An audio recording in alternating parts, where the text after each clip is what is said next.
Hey, what is going on, everybody? We are back again. You got me in the house. I am Ryzak. I am here today as your host for episode 7, No Yes Men. We are going to get it going. We've got a lot of news to get to today. It's been a very busy week in the world of gaming news. And as always, I am joined by none other than the cowboy. Cause I'm a cowboy. Oh man, my Zach, my guy. What's going on? We got an epic show. You know why it's an epic show, Ryzak? Because of our other co-host, that's why. No, it's an epic show because we are giving candid opinions and candid opinions to subjects. And that's why No Yes Men is going to be epic and spectacular. Well, it's not as good without this guy. And that is our other co-host, Mr. Jeff Janak. Hi, Jeff. Yeah. My name is Jeff. Hello, Doc. Hello, Terrence. How's it going, Jeff? How are you? Oh, I'm living the dream, buddy. I'm here with you guys. It's good to see you back in your man cave. I am. After a long week on the road, streaming from the portability of your car. It's true. That is true. It was funny because it started to rain, so I had troubles there, and then I did a quick little thing with Anthony, and then I was done with that, and then I was just getting ready, and this family walked by with a couple of teenage boys, and they saw that I was playing Red Dead. Because after Anthony, I went back to Red Dead, and he goes, "How are you playing that?" And I said, "Oh, I'm using Google Stadia," and he goes, "Oh, yeah, I heard that sucks." And I went, "Yeah, you're probably right." And he goes, "But wait a minute, but you're on your laptop." Yeah, and I said, "I got the Google Stadia controller," and he goes, "You're using their Wi-Fi?" I said, "No, I'm using the 4G," and I'm still driving my horse and sparkles. And he goes, "That's pretty smooth." He goes, "Wait a minute. No, that doesn't make sense." I said, "I know it sucks. I'm in the back of my car and I'm just, I'm using 4G, Rogers 4G off my phone." And he's like, "Wow." They were blown away because they only ever heard it sucks. Yeah, of course. They'd never seen it. And now they're looking at it and watching me play, and it was, pretty smooth. Yeah. Hey, that's a great story. What a way to promote the capability of the cloud, right? So yeah. That's awesome. Hey, we got Proto in the building. He's out of the basement. Somebody let him out. I don't know how. Why? You got Dave Green Eyes Jimenez saying what's up to Ant. Boy, Dave was one of the groomsmen in my wedding. He was the sharpest looking groomsman out of all of us. For some reason, he just looked the best in Does he in the have outfit. green eyes? Does he have He green eyes? does. I was going to He say no does. offense to Dave, because I'm sure he was sharp looking, but it doesn't take much to look better than Well, you. So Ryzak, you know why he was sharp looking? Maybe because he has something in common with you, because he's also 6'4". there you go. When Us you did tall the guys got to pictures, stick together. when you Tall did the guys. pictures, were like the tall guys at the end, and then it went down to you? Like it was it? Is that how you did the pictures? Well, I have to be in the middle, right? That makes Did sense. did No, they hold actually, you up? Actually, you know what's cool? The way we did it was You the stood on guys a over box? here, the girls over here, and they came down into me and Sandy in the middle. Did you stand on a box? Did you sit on Sandy's shoulders? Do you guys maybe and maybe do you guys have milk crates in the U.S.? You know the Yes, Yeah. we have milk crates. Yeah, we got Okay. milk crates, man. Yeah. we do too, even though our milk comes in bags. I'm just saying. Oh, nice. Um, Well, we also got Sean is here. Ayo, Sean, what's going on? Oh, what's up? Good to see you once again, my friend. Well, guys, this is Sean, going to be. is that Sean Lowe, the guy from the Bachelor? No, I don't believe it is. No, Oh. no, don't know that guy. Oh. We got a really good show. We are going to try to keep it to a time frame today, because we tend to ramble on, and you never know how long our show is going to be. But we're going to try to stick to 2 hours today, see if it works, because Jeff has some things that he wants to do, and I'm actually going to stream some games tonight. So Woo! we will see how that goes. But I want to get out, do my thing, and then get back so I can play some Outcasters with you. Cool. Yeah, you're more than welcome to. Let me go ahead and start off this show by just kind of recapping last week. So obviously I came in late because I was finishing up Game Yep. Over. And as I got in, we talked a little bit about how I kind of screwed over Anthony on that semifinal. We had a little bit of a debate discussion about the good and the bad of Stadia, where I took on the negative tone, and Anthony spoke positively about it. Jeff, did you do a rant last week? I did not. Well, you're going to do one this week. I don't have a rant every week, but You're going to do one this week. And I think last week was the first episode that Anthony did not start any drama. Damn, what's going on with me? Hold up, was I it? know. I'm pretty sure. I think so. I think you were an angel last week. Did you I had to get have blocked? some Did you issue get with blocked by somebody. anybody? I don't think you did. I don't think you definitely did. didn't. Bad week. blocked, You're not so getting that's blocked. That's all right. That's all right. Twitter, it's a bad week. Dave says I gave him a boost at the altar. Did Dave do one of these? Did he do one of those so Come he can on, step Dave. up? You know, Come one. on, Yeah. Dave. Jeff and Come Sean on, says he's too Dave. black to be him. Oh, there you go. Oh, I man. love it. I love it. I like- Awesome. I like Dave's comment. You know, doing the the hand thing. You know, Yeah. when you boost someone over a fence. Yeah, I like that. That's good, Dave. I like that. In case people don't know, Anthony's really short. Man, you're not gonna get away from this. You know that, right? Hey man, I had short, like I always try to say, I had short jokes my whole life. Yeah, I gotta come better than that, man. That's all right. As long as they call you tripod, that's all that matters. That's it. There you go. Well, yeah, last week's show was great. Jeff did a good job hosting it. Thank you, Jeff. Yes, thank you. Appreciate your efforts last week. And again, sorry I was late, but I had to get that last Game Over out the way. So Finale, man. Anthony hosted last week. you hosted. Oh, Anthony did host last week. Did I? Yeah, I guess I did. All right, Well, Anthony next hosted week. last week. So maybe I should go back and watch the episode again, because I obviously don't remember. But Listen, I'm just listening to you, like, yeah, right. yeah, right. It's been a heck of a week, man. You were on Retro Rewind on Sunday with Jeff, and I was supposed to be guest hosting there, and I had some work issues, so I was able to pop in at the end. I was watching you and Big Mike the whole time. You got a heck of a retro collection, my friend. A heck of a collection. When we got off, the guys were insanely impressed with what you got going on over there. So that's super cool. Good to see a different side of you for people that always see what's staring at them right now. And that was good. Jeff, We got to see behind the wall. that's right. Yeah, we did. actually, We got to that's see right. behind the scenes, curtain, man. like it was behind. Yeah. There's a. This is He's true. got the makeup light there. Did not know. Let's he say had how the- cool technology is, man. So right now, this is just an AI filter, right? But behind me is my closet, the wall, the. You're not even bathroom using a door. green screen. No, not even using green Nope. screen. Nope. It's crazy. Dave said, Ant's my brother. Mr. Urban World in the building. Loving his Fold 3. He does not have a Fold 3.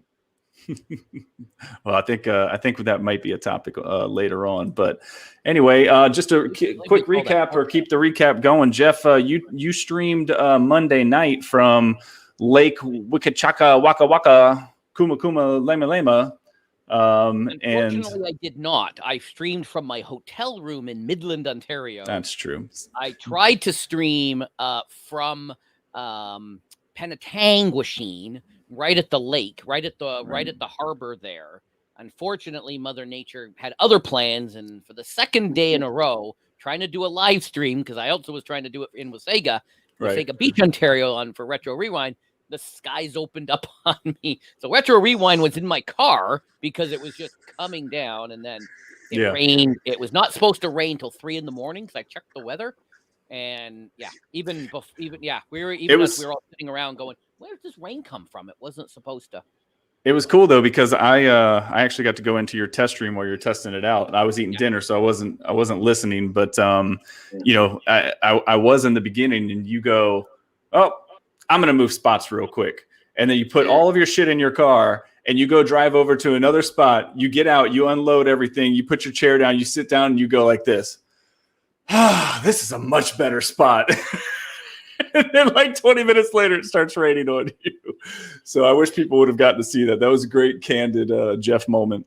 It's still there. It was just a private that I shared with you guys because I just wanted you to test the quality. So the video still exists, so I could slice it up. But yes, there was a spot right next to the water, and it was easier. And where I was parked was in a parking lot with other cars around, and I would have been sitting in the middle of a driveway. And there was other cars there, and I noticed then they were gone. I'm like, oh crap, I gotta go. And I left the laptop. I just closed the lid of the back of my car. He did. The camera was looking at the back of his car, so I was watching him move. I gotta go back and watch. And watch that. I forgot about that. So, it was pretty funny, but I just took off. I said, be right back, and I just closed the lid. I just drove away. Well, Anthony got to stream. You got to stream what? You did your triple threat with Lena and Sandy. And then you did your power up where you did. What'd you do? Olympic Games again? Yeah, yesterday. Yesterday you did Olympic Games, right? And then so here's what's cool. So that's at his run. So it was real popular that weekend. Shout out to Stadia that gave me the game for myself. Shout out to Stadia that asked me how many free codes do I want to give away. I said 5, and they gave me 5. I decided it was real popular. A lot of people's coming in. Let me make a series out of it. You know me, I create shows, right? Mm-hmm. So I figure I'll take my 5:30 time slot. That's the All-Purpose Champ Power Up Plus. Make it the All-Purpose Champ Power Up Plus Olympic Games Challenge Show. Yep. So the first week was pretty good. Yesterday, not so much. I guess people was like, kind of done with that game. So I only did a half an hour, and I said, you know what? I want to stream Streets of Rage. So I want to stream a whole playthrough. So I streamed the first 7 stages of Streets of Rage. So that was pretty cool. Well, and then the big news for you, I guess, is actually next week, right? Next week, you got a big day lined up for, what is it, Tuesday? Tuesday, the 17th. I took the day off. Yep. I'm going to be streaming Avengers all day. If you guys don't know, I am the world's... Wait, that doesn't make sense. Okay, I started the world's first Stadia Avengers. Hold on, wait. Here we go. Stadia Avengers channel, YouTube channel, Facebook page, Discord, you name it. I support this game. It's my favorite game, Marvel Avengers, and I'm going to be playing all day. So, that's rad. Black Panther DLC cool. comes out. It's going to be pretty epic. Well, I'm sure from the beach from the water, I did play a quick little game with him.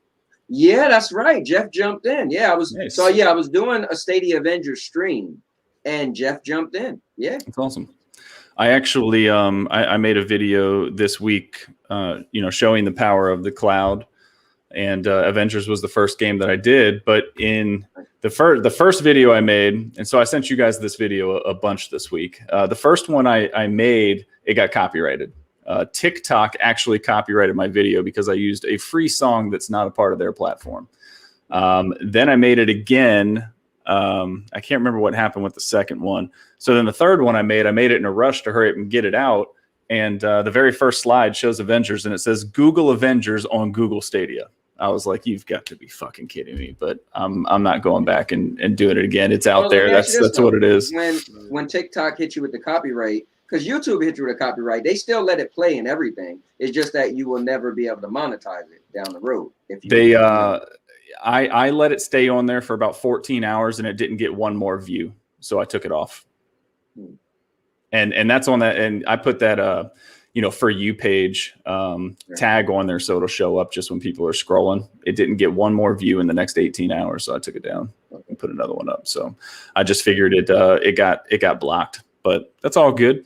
But yeah, I actually played that because I finally unlocked Iron Man. That's how far in the beginning of the game I am. He's still in his silver suit, but it was cool to just show him flying through the air because I was playing on my phone. Because like you, I do the screen record on my phone. Yeah. So it was nice to be able to show how smooth it was on my phone with him flying through the air. And I showed a few of the Xbox Cloud gaming games as well on the video. So it was cool. But anyway, that's enough catch up. Let's jump into the show, shall we? So we can try to stay into on the time show. today. Let's go, All baby. right. Go. First thing up on the list is obviously the This Week on Stadia news. This past Tuesday, teaming up with Outright Games, bringing 5 new titles to Stadia, perfect for the littlest gamers in your life. And then they put the little disclaimer: they're perfect for grown-ups too. We're not here to judge, guys. Thoughts, Anthony? So sorry, I should Jeff. pull the picture up myself because it's kind of small. All right. Well, if you're not ready, I'm gonna let Jeff go. Well, you know why it's here. Why these games came out? It's because last week you mentioned that Google Stadia would be perfect for kids, and you spoke, and Google went, "Oh yeah, good idea." Because if the king of content says this is what we should do, and they went out and did it. So it's all because of you. Outright Games must have watched the show. Shout out to Outright Games. Thank you for watching the show. And they probably went, "Oh, that Ryzak guy. He's right." And then, are you actually going to talk about the games, Jeff, or are you just running your mouth? I'm running my mouth. These definitely have been listed as coming out for quite a while, so I didn't hit them with anything great. But you've got the Paw Patrol games. Yep. And then you've got this dinosaur game. What is it? Dinosaurus. Gigantosaurus. And everybody was joking on Twitter that it's replacing Ark. Yeah, that was funny. So Jeff, do you want to actually talk what your feelings about these games, or no? You want, because I'll give my opinion. Jeff just kind of made a joke. I was just making a joke. I'm just here to tell content. But so I'll say this. My granddaughter, I bought her when I took her to Build-A-Bear for Christmas. I said, you could pick out anything, create a bear. And she ended up making Ace. I didn't know who the hell he was, but now I know Ace is from Paw Patrol. Ace is on the case, because that's what her little thing says when you squeeze the paw. But hey, listen, one of them is a pro game, so you skipped over that, Ryzak. But yeah, one is a pro game, and you know me, I play a pro game. But honestly, when I watch the videos for these games, they look fun though. You know, like I'm not gonna lie to you. That what's the dragon one called again? Gigantosaurus. No. That's coming. The How to Train Your Dragon game. I'm not gonna lie. I'm like, dude, that looks like a cool game. Yeah. But anyway, for these 3 games, of course I won't buy them, but one of them is a pro game, so that's pretty cool. But when they first showed like 11 kids games coming, one of them was a Transformers kids game. So I wonder if that is coming. So I would love some clarity on that, because I'm a Transformers fan, and I'll buy anything Transformers. Well, like I said last week, I think that we're definitely seeing the direction of the platform going into trying to be more family friendly, right? And it's not a bad thing. It's not a bad thing, because, like I pointed out last week, when my kids were young, you know, we'd be sitting there at the restaurant, you know, waiting on our table or something. It'd be like, here, man, just take my phone. If they would have had Paw Patrol or Gigantosaurus or, you know, Transformers or whatever to play, might have been a little bit cooler. My son might have gotten into Stadia, but you know, we didn't have that when my kids were little. So I'm a little bit jealous of parents that get to actually have their kids play this content. Did you hear? Sorry, I was going to say, I have a friend of mine. Her son's first words, we think, was skip ad. Nice. Because she would give the iPad to the kid, and he knew to skip ad. He didn't know much else, because I forgot how old he was, like 18 months or something. But he knew that skip ad was in the corner, and he would hit it until it would actually come up and he could do it and skip ad. So, I see how, you know, we're all out in the public. How many times do you see a a child with an iPad or Right. a phone or some sort of something. Right? Yeah. There, So you're right. Sorry, Anthony. Go ahead. No, I was gonna say I don't know how true this is, but I think the word on the street is Stadia is gonna have a children's tab. You know, and it does make sense. And I know I'm getting back to the chat, guys. Here, I'm sorry. I know a lot of you were talking about the phones earlier. That's going to be coming up later. Yeah. You know, we Sean also made a really good point here, going back to what you had said earlier. It's not the free play weekend anymore. Not everybody has the game. Yeah. Right. When you did Olympics. Yeah. And then big shout out to Lee, Cloud Gaming Dad's in the house. What's going on, Lee? Stadians assemble.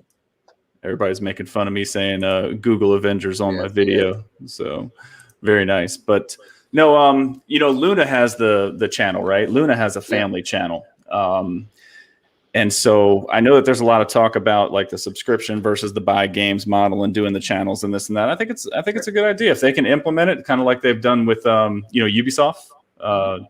See, I thought they was just, so I didn't take it like that. I thought they was just going to have a family tab showing that these are the games that like to separate it, like, hey, but yeah, I guess what you're saying is if they have a separate subscription for just kids game, I didn't take it like that. Like Luna, I took it as just it's just, you know, hey, they're in this tab, these are all the kids games. Yeah, not that you can play them all unless you purchase them. Yeah.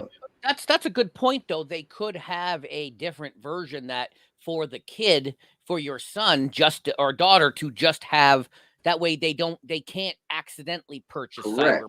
That's what I was taking it as. That would kind of make some sense. Just have a kids, right? Yes, you can have the parental controls, and yes, you can do this, that, and the other, but having just a kid version of it where it's only just, you know, kids games, and then later on you upgrade to the full, you know, once your kid turns, I don't know, some age, whatever number that is. But that actually could make some sense. It'd be really nice with the new pro, you know, payment structure for these devs, if they could create a kids pro tier for the kids games. That's getting out of hand now. Come on, man. I'm serious. How much money you want us to spend at that point, right? So let's say you got kids, you pay what, $9.99 for yourself, then you're gonna pay what, $4.99 for the kids. No, I just feel like have games come out for pro, like this one Paw Patrol is, one isn't, right? But have like Jeff was saying, instead of you do, this game parental, this game, no, on the kids thing, there's every single game that's listed will only be for kids. They will vet it for kids, so then you don't even have to worry about it, you know. Yeah. And if you purchase a game, it will automatically be in the kids thing. Right. If it's a kids game, if you purchase a game that's not a kids game, it just will never be able. Your kid would not be able to get access to it. Yeah. Hey, we got Duncan stopping in. Thanks for being here, Duncan. He says that is coming. It was accidentally leaked on Luna with the game that wasn't on the platform. So that's interesting. Right. Interesting. We got Codex in the building too. What's up, Dave? What's going on? Thank you guys for hanging out with us. Thank you. So yeah, the other news, you know, from this obviously was the Rainbow Six Siege weekend with the Stadia team. There's a couple of teams that are being put together in different time slots to play against the Stadia, you know, workers. So that's cool. Assassin's Creed Valhalla got some DLC, and then the game that dropped today, Foreclosed. What do you think about that one? So here's what's cool. I watched Paul, my guy, Mr. Paul Byram's. And he wants to move my daughter over across the pond, so he might be my stepson soon. But he's trying very hard to get that to happen. So that was the thing with him today. But I watched I missed it live. But when I found out he did one, I was like, you know what? I'm sitting at work. I'm gonna check it out. So from watching his thing, it looked pretty cool. It looks like I think he streamed for like 2 hours. I listened and turned my head and watched. But it looks interesting. I don't think I will buy it because again, it's just a one-player game, and I have a habit of beating a one-player game and then I'm just done, never play it again. And I feel when I think of replay value, I kind of feel like it doesn't match up for me. But it looks pretty cool. If it's pro, I might get into it, play it longer. Yeah, I mean, you'd see if it goes pro down the line. I like the art style of it. I like the art style of it. It's very, very interesting the way that it looks. I guess I just don't understand. Like when I think Foreclosed, maybe it's being American, but I think like somebody lost their house. So No, but you know what's cool though? If you watched it, it makes sense. So it's in the I future. did. I got it. Okay. I got it. I don't know. I see that word and I'm like, all right, what, did he lose his house? Yeah. No, kind of cool. So it does. It does. I really like the artwork. So his identity was foreclosed. Right. For the people who don't know. Paul's stream was great. I will have to go back and watch Paul's stream. Thursday is my busy day, and then I'm here with you guys, and then I got stuff at night. I just haven't had a chance to even look at it yet. I always feel so bad because you guys are, the guys that are across the pond there, they're always streaming when I'm at work, and then I get so tied up. So just the time zone thing sucks because I wish I could be in more of their streams. What were you going to say, Anthony? I'm lucky if I can pop into one of Williams' SPG streams just for a quick, 5 minutes. Yep, same. Just to say sort of hi, like the stream, and then I got to take off again, right? So, same. During the day streams are just horrible. I can't make them, right? So I don't get to all of Lee's streams as much as I want to get to some of his stuff. I just can't, and by the time I'm ready to sit down and actually look, it's over. So I go back and scan through the VOD, but yeah. Nice. The cool thing with my job is it's kind of like listening to music, right? I can have my Bluetooth in my ear. So I listen to a lot of guys' stuff. I can't really watch as much, but I'll turn my head and look. But I get to listen. So I get to check out a lot of the guys from across the pond stuff, which is cool. But Ryzak, I want to say this real quick. Bro, you skipped over too fast. That's an awesome story about Grace and them having a team matches against Stadia content creators, dude. Yeah. So I think, and this was cool because Duncan and Barry, they actually covered this on the show, which was cool. They highlighted and said, "Look, this is what we all been talking about. We just wanted them to always do this." Now, I listen. I don't really care about that because I was never really. Again, I was hoping you were going to say that because I was about to blast you on that. So okay. Me, that I could care. That isn't making me buy a game anymore. Right. That isn't making me love the system anymore. But I do understand that for people who want that stuff, I thought it was cool. So I feel like I just wanted to at least put a little more feeling into it because I feel like, man, I don't really care. Like I'm not playing, right? I heard about it like, I don't know, yesterday when I was listening to the thing and I was like, all right, whatever. But dude, that's pretty cool if you think about it. People who help develop Stadia is actually playing against content creators. And the people who ridicule Stadia, like Duncan, like he said, this is all I just ever wanted. So I feel like kudos to them. Now, maybe they are listening. Let me not say maybe. They are definitely doing things. Like I got to give a big shout out for them giving away a game, right? They literally inboxed content creators, emailed them and said, hey, we know that you stream on Stadia. We know that you like the platform. Here's a game. If you stream it, not saying you have to, but if you stream it, there you go. So how cool is it Grace and them is willing to play games, have a little tournament or whatever it is. That's cool. I do think it's awesome. I didn't mean to skip over it. The only reason I did is because we just have so much that we want to touch on, and we're late in the week by the time we get to this, right? People have already been talking about that, so I didn't want to. I don't want to harp on it too much. Honestly, I only heard Duncan talk about it. Yeah, to be honest, I only heard them talk about it, and Alex mentioned it in the thing today in the Discord. I was like, I thought that should have been like, but it's pretty cool. I think the only issue that I have with it, and this is no disrespect to anybody that was chosen. Mm-hmm. I think that there has been a definite Siege community that's been built on the platform, and I don't see any of those names on there. So that's disappointing. So I think Alex, he's probably the top Siege guy I could think of. So is he on there? That's what it sounded like when he wrote in the Discord. So is he? I'm gonna go look it up real quick because I don't think he was. I thought I saw a tweet that he's on. He's on somebody's team. I think he's on Meg's team. But right, and they're going up against Grace and them, right? So I mean, he's part of it. And then Ray, I know Ray said he is going to be a part of it. I think Ray did say that. So there you go. That's pretty cool. So you're filling me in as we go along here. So that's good. I just I think about a guy like Dre and Unitrix and Alex and those guys. I mean, they are all over it. I know Meg is streaming. I think VV Plays is streaming. I think John Scars is got a team. Yeah, John Scars is one. I can't remember who the last one is. I apologize, but I don't remember. I think that's streaming. That's on Meg's team.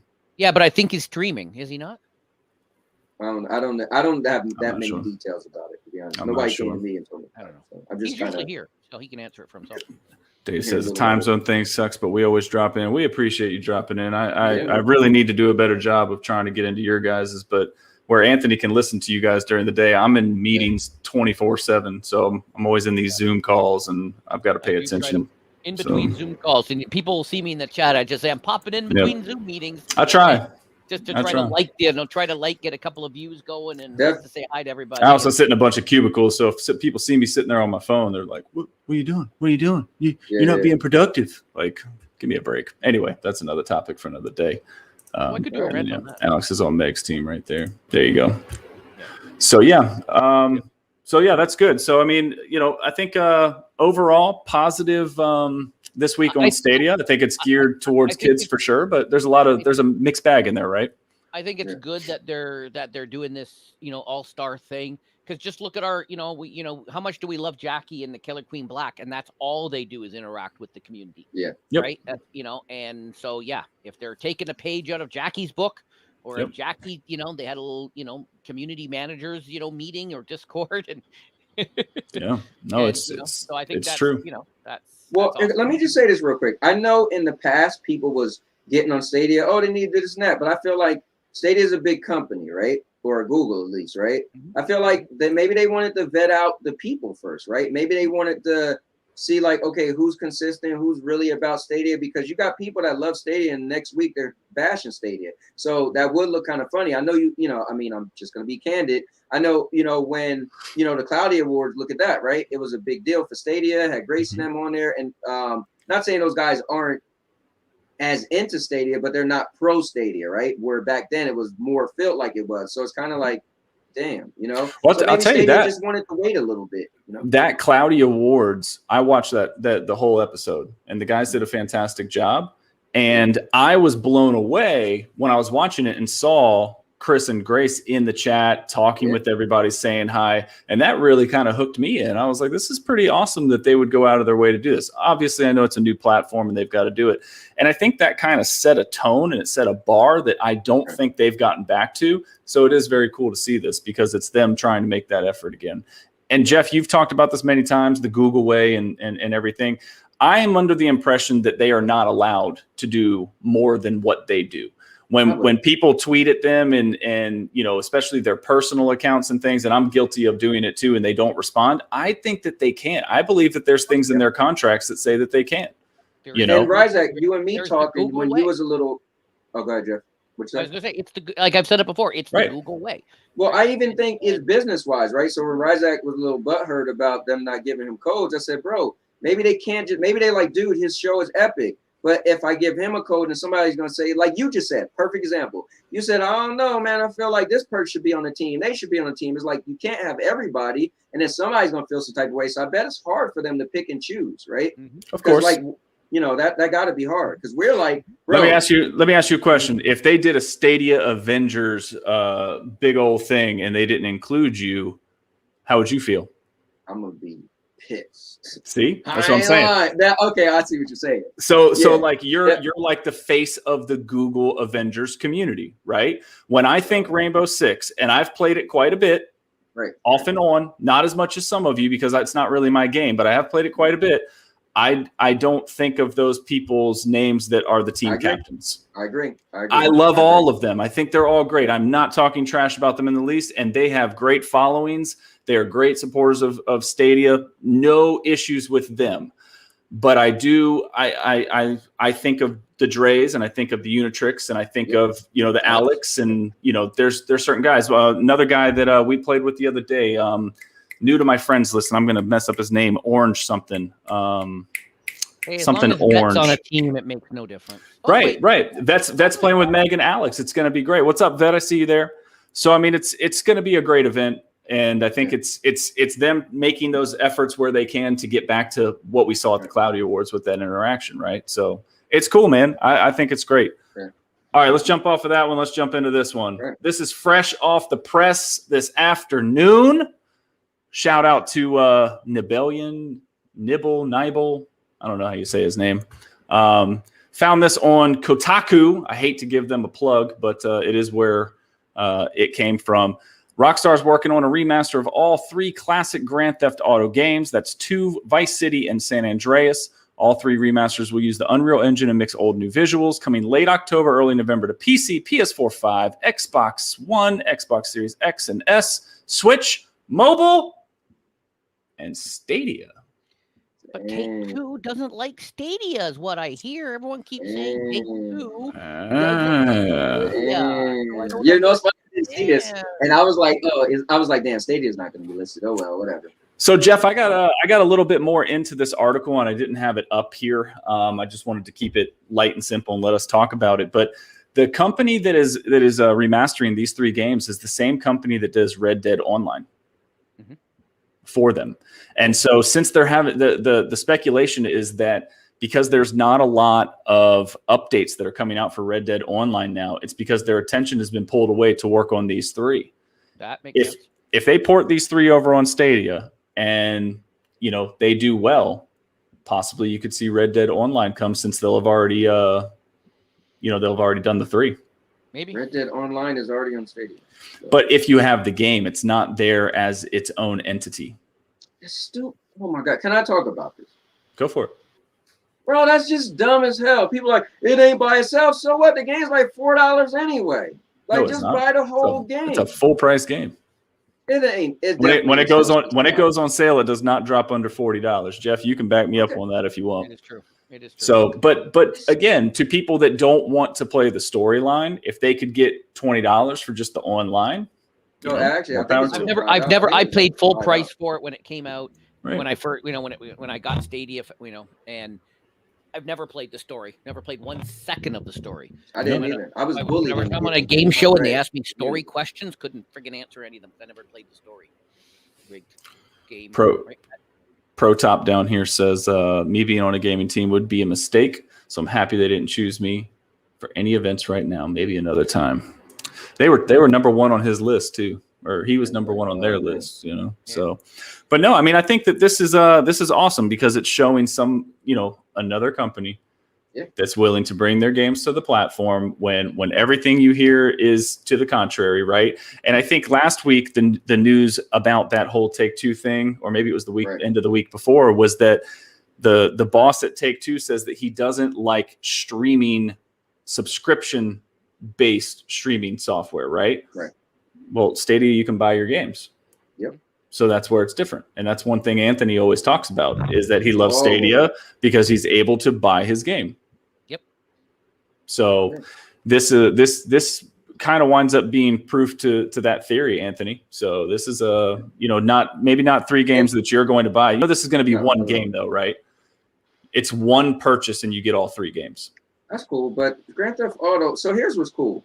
Well, here's a good and bad thing. One, the good thing is it's coming to Stadia. The bad thing is Grand Theft Auto 6 probably ain't coming out for a very long time. I showed the graphic last year. I showed the graph. We had the graphic. It's like 2025 or something, isn't it? Yeah. So, yeah. But I mean, could this be a foot in the door to them bringing 5 over? Definitely. So, honestly, I think when they do the remaster, it's coming to Stadia. There you go. So I always thought that once they had Red Dead 1, if you guys didn't know, was the game of the year that year. It won Game of the Year. Red Dead 2, it was just a lot of controversy with the online mode not being ready when the game first started. So it didn't make Game of the Year, but it still was rated really high. Right. They put that game on Stadia, and it was one of the best performing games on Stadia. That to me tells me they would clean up if they make Grand Theft Auto. It's just so popular. It's more money. Trust me. Yeah. You've got a lot of different platforms here. They've said that the PC and the mobile version is probably going to come in 2022. It's going to come later than the rest, right? I know that the mobile version is probably only going to be like $5.99 or at the most $15, right? But if that's the case, I could play Stadia on my mobile. Wouldn't I rather have the Stadia version than the mobile version? Right. I'm just saying. Right? But here's the cool thing about Stadia. So people say, well, get the mobile version, maybe I'm more streamlined. It'll probably work offline. It just being a phone. Cool. That's cool. But the reason why they made a Nintendo Switch, right, is that you can dock it and play it on your TV. So if you get a thing on Stadia, it's like the mobile version plus more. Let me see if I got something right here. Here you go. See this little guy right here? Check this out. See this? USB-C, HDMI. I can plug this right into the bottom of my phone and put my phone right on my TV. I don't need no damn docking station. I have a Google phone. I just hit the cast button and I. Me too, Jeff. Me too. But I'm just saying, like the docking thing is, you know, it was cool back then, but there's so many little gadgets and so many little. And I was just things saying, and I was talking about docking as far as the Nintendo Switch. Just saying that you can get your game that's on your phone via Stadia on whatever device. It doesn't even have to be limited to the TV or blah blah blah. But if you get the mobile version, then that's it. Sure. You know? Now let me ask you guys this: which one of you would actually buy this bundle? I said, y'all know shit's going down when he takes out the dongle. Which one of you guys will buy this Grand Theft Auto bundle? I will buy it for sure. Only to play San Andreas because I never got to play San Andreas. I never played that one either. Yeah, and I hear that one is phenomenal. Let me tell you a quick funny story, real quick. My ex, I played Grand Theft Auto with her. We played it together, right? And so we played part 2. We played Vice City. We broke up, and I was like, I'm not playing it no more because I felt like I tied the game to her. So that's why I didn't play San Andreas. That's cool. I mean, I also think. What's that, Jeff? When we getting to the funny part, he goes, "Want to hear something funny?" I'm waiting for the funny part. I just think it's funny that I didn't play a game because I broke up with a girl. I think the other thing too is back to the conversation that we had. I think it was last week, talking about just like supporting the platform, right? If it winds up being a numbers game in the end, right? And I know that I will play the game. I'm totally cool with making the purchase if it helps to be that number and help show that people are playing on the platform, right? So for me, yes, I would buy this. I don't know if I would play 3.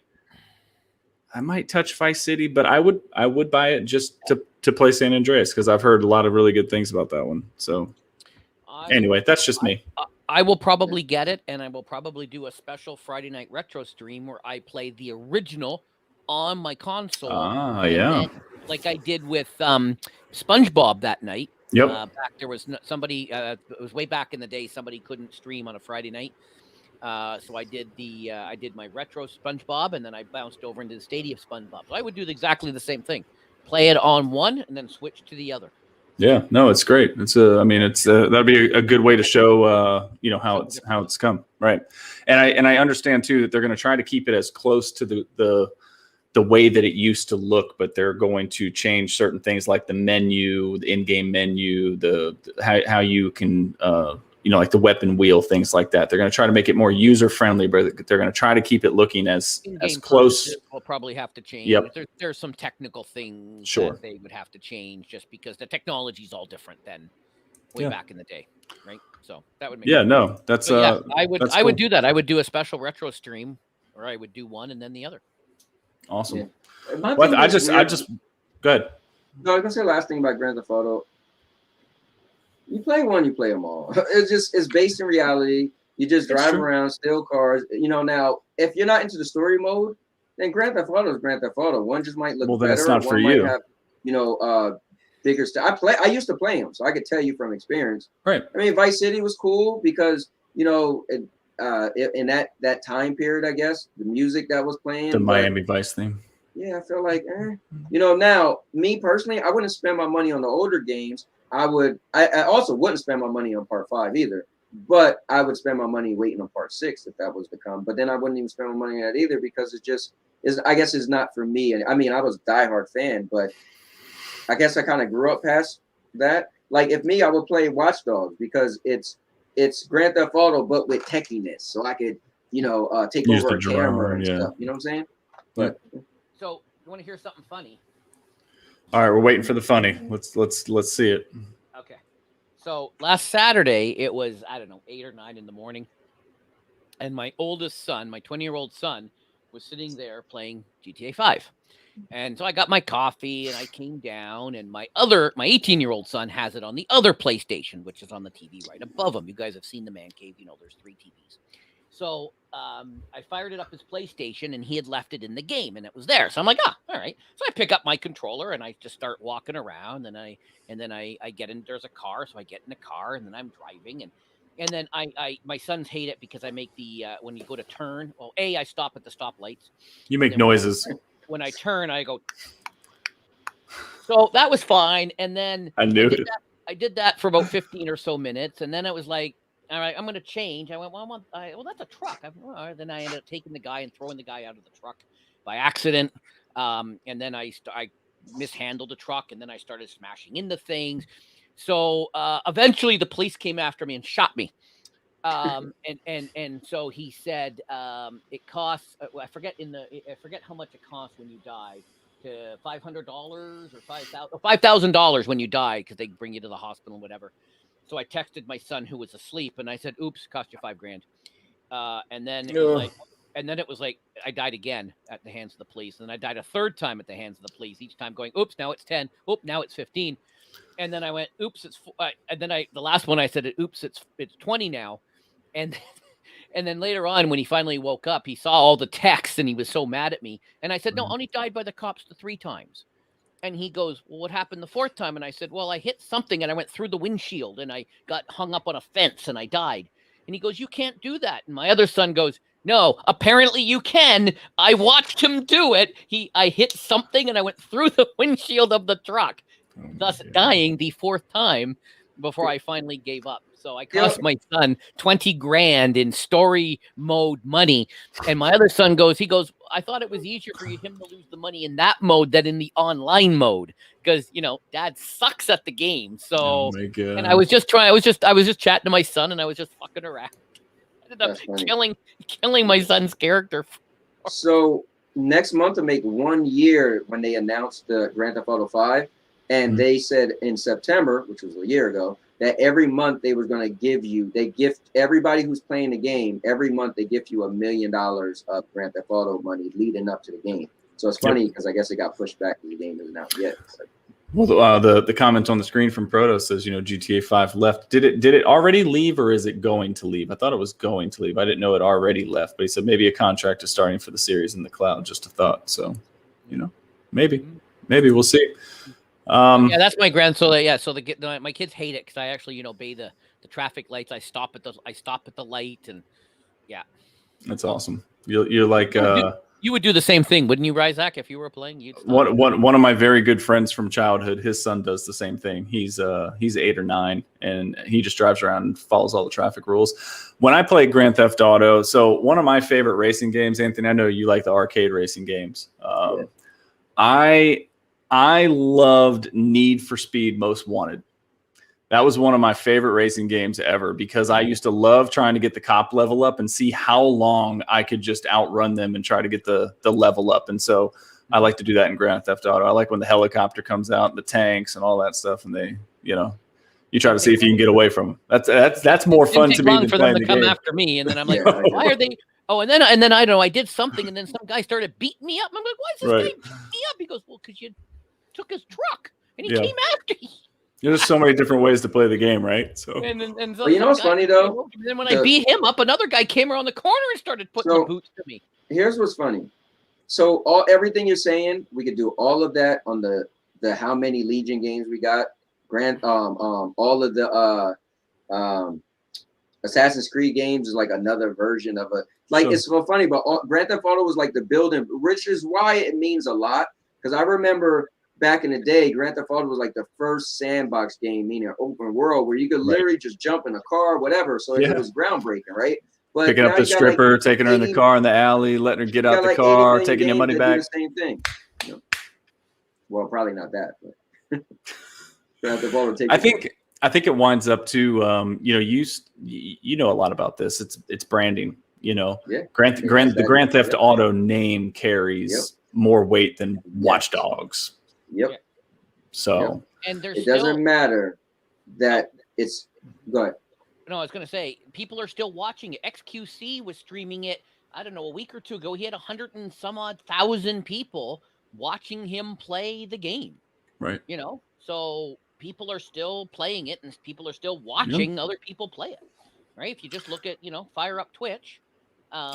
You know, I'll tell you, my son's going back to Fortnite right now. He's been playing Fortnite for like a week and a half straight. So oh, I should team up with him. Well, Fortnite is brilliant because every 3 Dude. months they reinvent the game. he brilliant. is insane. Like he's one of those people that can do all the building, and Yep, you know, my nephew was like that.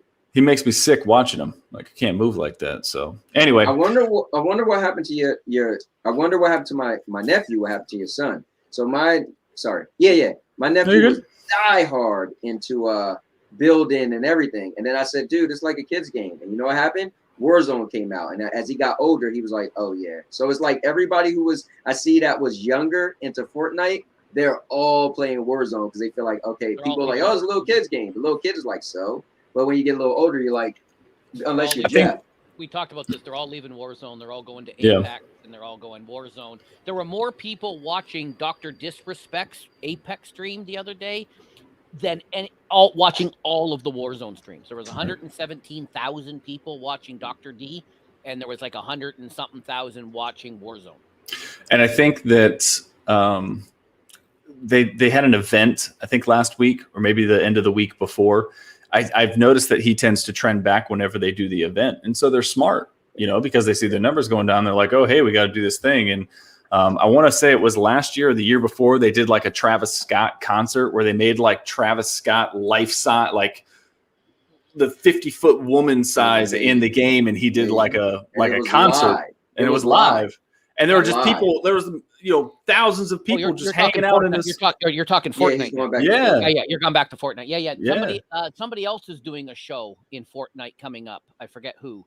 They do these events and they bring people in, or, you know, I know Ray, his son has, you know, done a lot of the skins. They did like the NFL skins for a while. You know, they've done a ton. They just constantly put into it. They got all the Avengers as well as DC. I think this season they were doing all the DC. I think Batman. They had Batman, and they had I forget who else. They broke ground, right? They had what game can you have Master Chief and Kratos? You had a Sony character that will never go anywhere unless down the road they sell it, and then you had Master Chief, which is the mascot of Xbox, and you was able to have both of them on the same screen because of Fortnite. Mm-hmm. Jeff Protop says Apex is better than Fortnite. There's no debate at all. He says, sorry, Jeff, I know you like the game, but we can't ignore facts here. Go back to the basement, Proto. Crow Resin, what is going on, my friend? Thanks for being here. Bro. And the lovely Mrs. SPG, Sierra Rose. Sounds like they're both there. I know. Yeah, but she's the one that said hi, so I'm going to call her lovely. I don't care if William's listening or not. So take that. You don't find him lovely? I find his hair to be luscious. Have you seen his locks lately? He is really taking care of that mane he's got going on. But agreed. All right, time to get a little controversial. All right. It's getting into the Cowboys segment of the show where Cowboy makes them famous. So I'm going to play a little video here. Don't mind the fact that the audio is off of his mouth. I was rushing trying to get this together here before the show, but I'm going to play a little clip here, and then we're going to let Cowboy get started. You know, every now and then, I try to be a good guy. I know you look at me and say, Cowboy, you're a dastardly dude. Or something like that. I don't know. You're my dog. Got the black hat on. That would make sense. You guys think I'm a bad guy. Well, last night, I chose to look the other way because I had an individual come on my stream while I'm minding my own business and start talking trash to me. And you know what I said? I'm going to let it slide. But then I woke up this morning and said, you gonna let it slide, Cowboy? Where's your ball? Obviously not there with that voice. I said, you know what? I'm going to utilize my old motto. I come from a small town called Don't Start None, Won't Be None. So what does that mean? Well, it simply means when you come kicking that hornet's nest, don't get mad when you get stung. But it also means you can't choose the way the person you're messing with retaliates. So with that said, I'm about to make somebody famous. So let's get into this video. I'll make you famous. Because I'm a cowboy! Oh, man. All right, so Ryzik, if you want to clip that. Got you. So yeah, I'll tell a quick story, but here's what's funny. This guy's literally doing a stream. Somebody just inboxed me, say, yo, he's doing a stream about you right now. So he's finally retaliating. That was Tuesday, and he finally decided to retaliate. But so just to be honest, I didn't start this. I was minding my own business, and this guy came into the stream, and he would start, apparent. So here's the thing, guys. A lot of you guys may have heard of Doc Dark. When I met him, because of M2K said, hey, I know you're an Xbox guy. I know you said cloud gaming isn't it because you play xCloud. Let me give you a Stadia Premier bundle. Play it for a month or two. Let me know. Now he loves Stadia, right? So he turned the guy. He's not turned into a Stadia guy, but he loves Stadia. So he talks good about it. So him and I met because of that. We did a stream together saying how great Game Pass is, blah, blah, blah. So because of him, I met a bunch of guys, and all they do is do these debates, and they do videos back at the other person. So I kind of got into their world a little bit. So me and some guy, Cloud Data, is supposed to have a debate. I don't even know how to happen because I don't really know him, but somehow he was talking about me. So I guess my name is getting out there. So he started talking about me. So I'm minding my own business as I should. And I'm doing a Stadia Avengers stream of all things. When do you ever mind your own business? I do, bro. I mind my own business. Okay. All right. Bullshit. I'm minding my own business. And then this guy just comes in and start talking about, oh, when Cloud Data destroy you, I'm a destroyer. I'm like, wait, what? So then he start talking about channels. Oh, look how many viewers you got. You got like 4 people watching you. I was like, whatever, man. I was like, listen, today I'm just being nice. I'm playing Avengers, and I felt so bad for Dr. Sense because he was playing with me when it all happened. And I was spending too much time with the chat, and Dr. Sense is like, bro, we playing or what?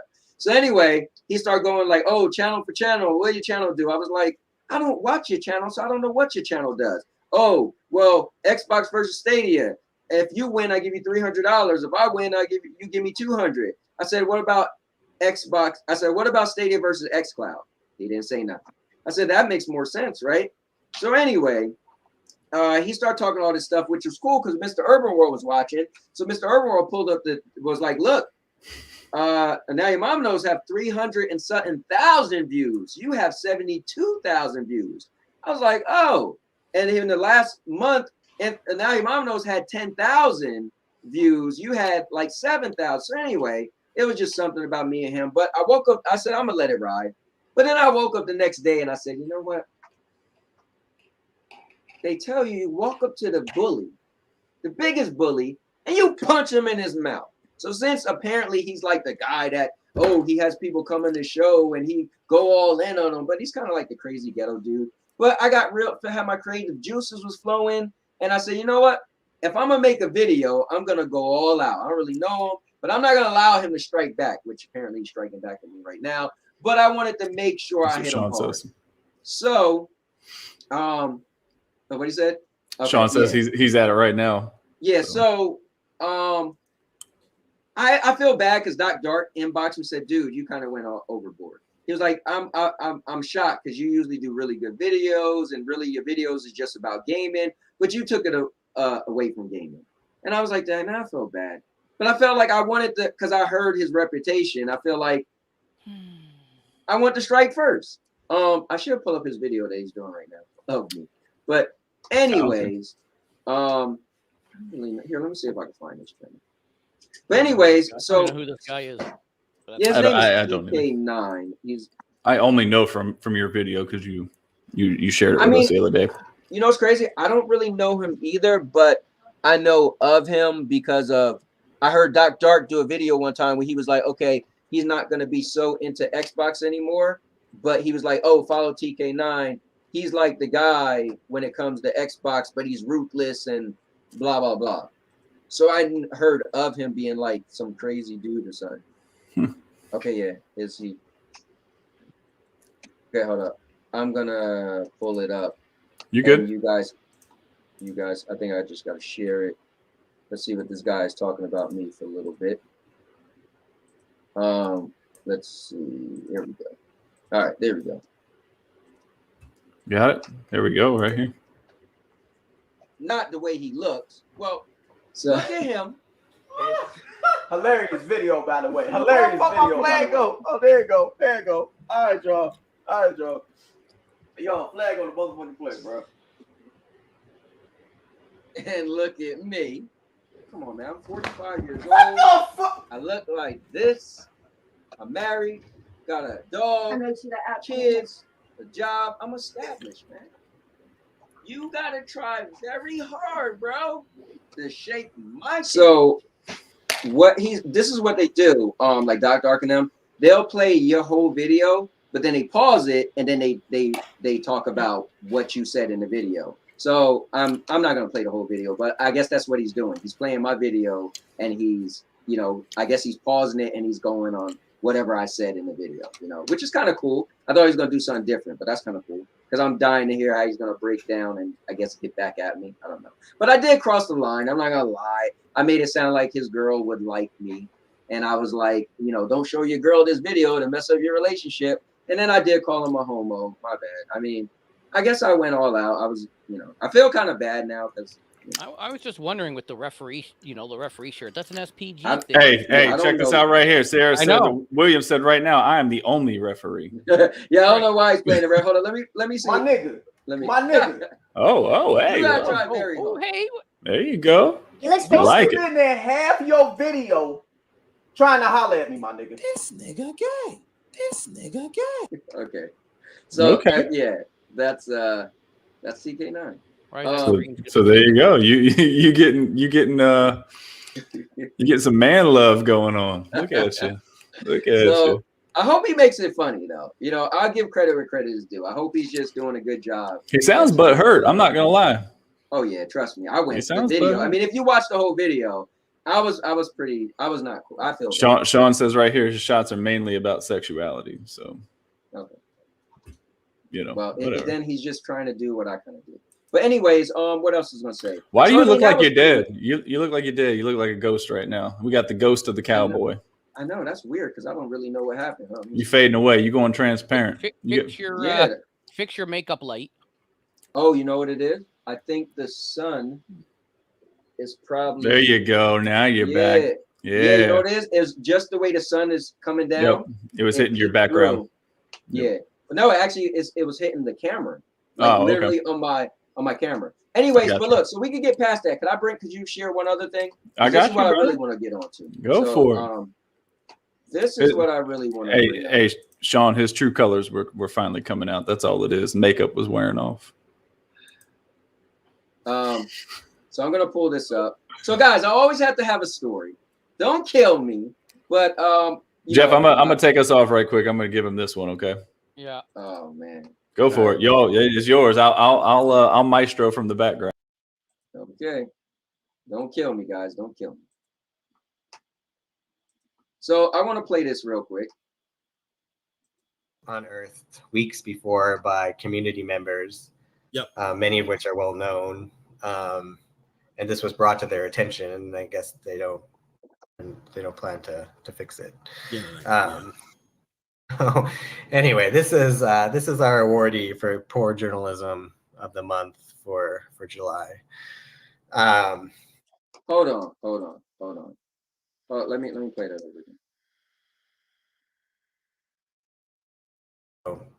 And they don't plan to fix it. Anyway, this is our awardee for poor journalism of the month for July. All right, so I'm just bringing that up because what's cool is Ryzak mentioned, and I'll bring that up. Let me just say this first. Ryzak was deemed the Stadia. Hold up, I wrote it down. I know it by heart. He was called the Community Member of the Month. So Jack deemed Ryzak the Community Member of the Month on the Numbers Show. They do it once a month. Shout out to the Numbers Show. I watch it. I mean, honestly, I try to watch it if I remember, but it's you wait a whole month, so I forget. But when Ryzak mentioned, I said, dude, I watch it. It's only like an hour long. But I noticed them throwing shade to the Poor Journalism of the Month award. And I just want to say, see, when I bring somebody up and talk about them, I'm evil. I'm the bad guy. But can we just agree that somebody being a poor journalist of the month, that's kind of showing shade. That's pretty much hating. And I just wanted to say, guys, creativity comes in many different forms, right? And just because everybody may dislike hearing something about themselves, the other person might say, oh, that was pretty creative. Just like I made a video on TK9, right? Now, some may say, bro, you didn't have to call him a homo or said his girl may want the guns, right? You didn't have to do that.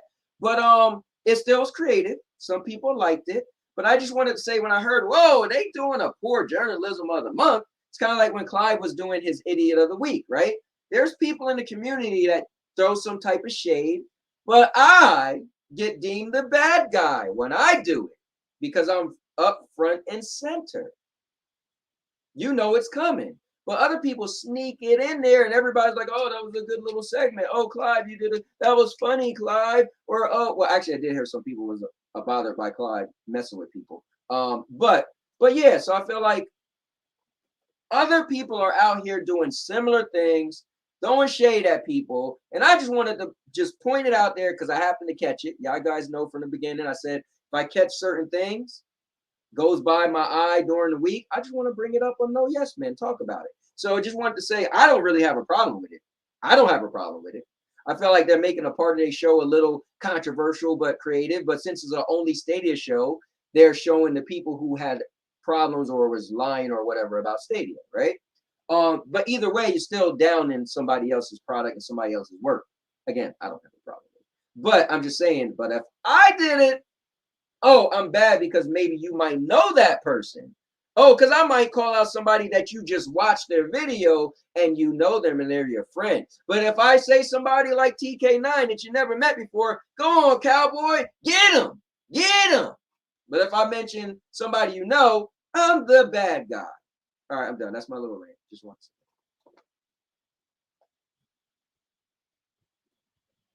So I'm done, guys. You can come back. Oh, this is Anthony show? So, now that Ryzak and Could you not hear me? I was talking the whole time. No. Oh, wow. I thought you could hear me. All right. Well, I guess that when I take it off the screen, it mutes, even though it didn't say it was mute. I was saying this is the voice of God because I was trying to talk to you when I wasn't on the screen. But Sean says right here, you know, it's attacking an organization compared to a person. So some people will look at that differently. No. That's no. If you rewind it back, they was talking about a journalist. They was talking about an individual person. So they did mention at that point they was talking about this guy. I don't know his name. So I just put the comment up there. No, that's cool. I'm just explaining it. But either way, I just one person, 80 people. I mean, what about the point like Ryzak? We're going, let's all boycott this company, right? Well, guess what? There's individual people who work at the company. So you might be trying to boycott the company because of one person, but you're hurting other people. I mean, I just think that the best part of that whole segment was where you talked about me. It's funny not to change up to that subject because I don't really care about talking about myself. But Jack had put that out a couple weeks prior, and he had said this is the unofficial, not very important, Stadia streamer of the month or something like that. And when I think he tagged me in the video posting. When he put that on there, and I was actually at the pool with my family, and so I pulled that up. And I'm not gonna lie, man, it's pretty cool. Thanks, Jack. That's pretty cool, man. It was pretty neat. Awesome. So they were talking about Game Over. So that was very cool to get recognized. But I think that to your concern there, I think that you do have a valid point, and I think that I've been vocal about how you are perceived. To people in the past. I obviously get to see a different side of you because of all the talks that you, Jeff, and I have offline. And the fact that I'm always trying to run out of your house when you come home so you don't catch me in your slippers. But in all honesty, I do think you're a good dude. And I do think that when you do stuff, you do try to do it with creativity in mind. I will say that after I watched the TK9 video, I think that's his name. Is that his name? I don't want to say it wrong. Okay. I was a little bit like, whoa, he went hard. That's the hardest I've seen him go yet. but Yeah. I didn't know all the context behind it, and I didn't Right. know what was said before, so I kept my opinion to myself. You know, I do think that it shows growth in you, because look, we're men, we're people, we're always trying to become better, we're always trying to grow, right? I think it shows growth in you to understand that, you know, once you got talked to by Doc, or you went back and watched it, or even when you go back and watch his video, you're going to feel a certain way about it, you know? Yeah, definitely. But what's said is said. I've said it before. I can't apologize for what I've said. I'll Well, here's what I- apologize for how it made you feel. But here's what I will say, though. I said this in the beginning of the video. It was cool because my video, it started and said the story, right? And then I said the backstory, right, after my intro. But I did say this. I don't really know the dude, right? I just heard of his reputation. I seen one time I might have watched some of his video and they was just screaming and cursing. It looked super crazy and ghetto, right? Not my taste. But I felt from what I've heard of him is that he's going to go all out and go crazy, right? So I felt, and this is an old saying of mine, said in the beginning of the video, don't start, none won't be none. I come from a small town called Don't Start, none won't be none. And I also believe you can't, right, start messing with somebody and then choose how they retaliate, right? Because if you didn't open the door, I always say, if you open the door, you don't know what's coming through, right? So you just kept the door closed. You ain't got to worry about if a bull ran through or somebody with a gun in their hand or a little Chucky doll. Like, I don't know. So that, again, when he was talking, I was just like, whatever. And then I had a night's sleep. I woke up and I was like, damn, I remember Doc Dark doing this video like, yo, TK9 is this guy, blah, blah, blah. And I remember seeing some of his video and I'm like, man, I'm going to be the punk. And they're going to try to have me as a, because now I'm just getting into their little thing. Like, I don't know all the guys, but I know Doc Dark and a couple guys, right? But I don't know everybody. I seen 2 guys on Twitter. It started with me and this guy, Data, whatever. I don't even know how it started. I made a video, had nothing to do with anybody. Doc Dark felt some type of way about the video, made a video about me. And then over the weekend, I was busy. So I kept seeing them tweeting and the Data dude calling me out. And I'm like, man, I'm busy. So then 2 guys going at it. One guy told me, oh, I'm going to come to your house. What's your address? I'm not for all that. But I felt that this guy was going to take it crazy. So when I woke up the next day, I was like, you know what?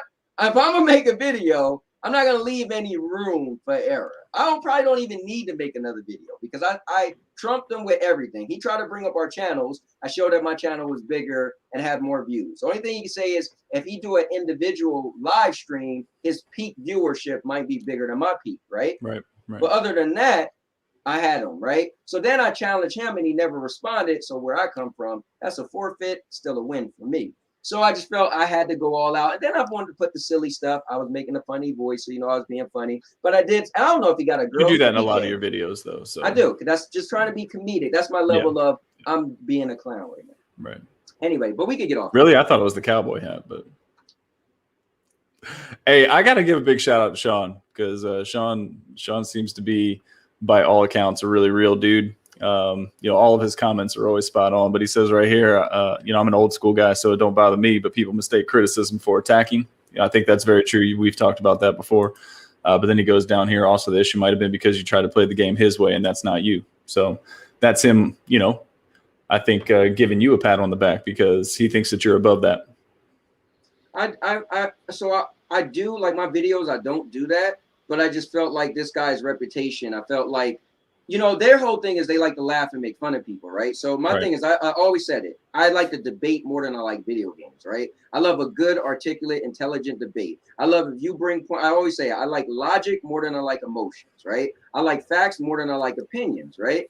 But I felt that this guy, after he came in my stream saying all this stuff, and I was like, whatever, man, whatever, just trying to be cool. He was going to take that. It's like, you know, they say you go to prison and you're the punk now. Now we're always going to get on you. So I'd rather me make a crazy video. So as he's making his video, at least people watching his video and be like, oh, he kind of did get on you versus I didn't really say nothing. Now he make a video about, oh, the punk guy with the cowboy hat. So at least I know you ain't going to be talking about me a certain type of way. Well, let me just say, as somebody that has been to prison, you definitely want to find the biggest mofo and you want to punch him right in the mouth. You know, in my case, you know, your mom had me in handcuffs, but I was gonna wonder how this was gonna turn into you being in prison.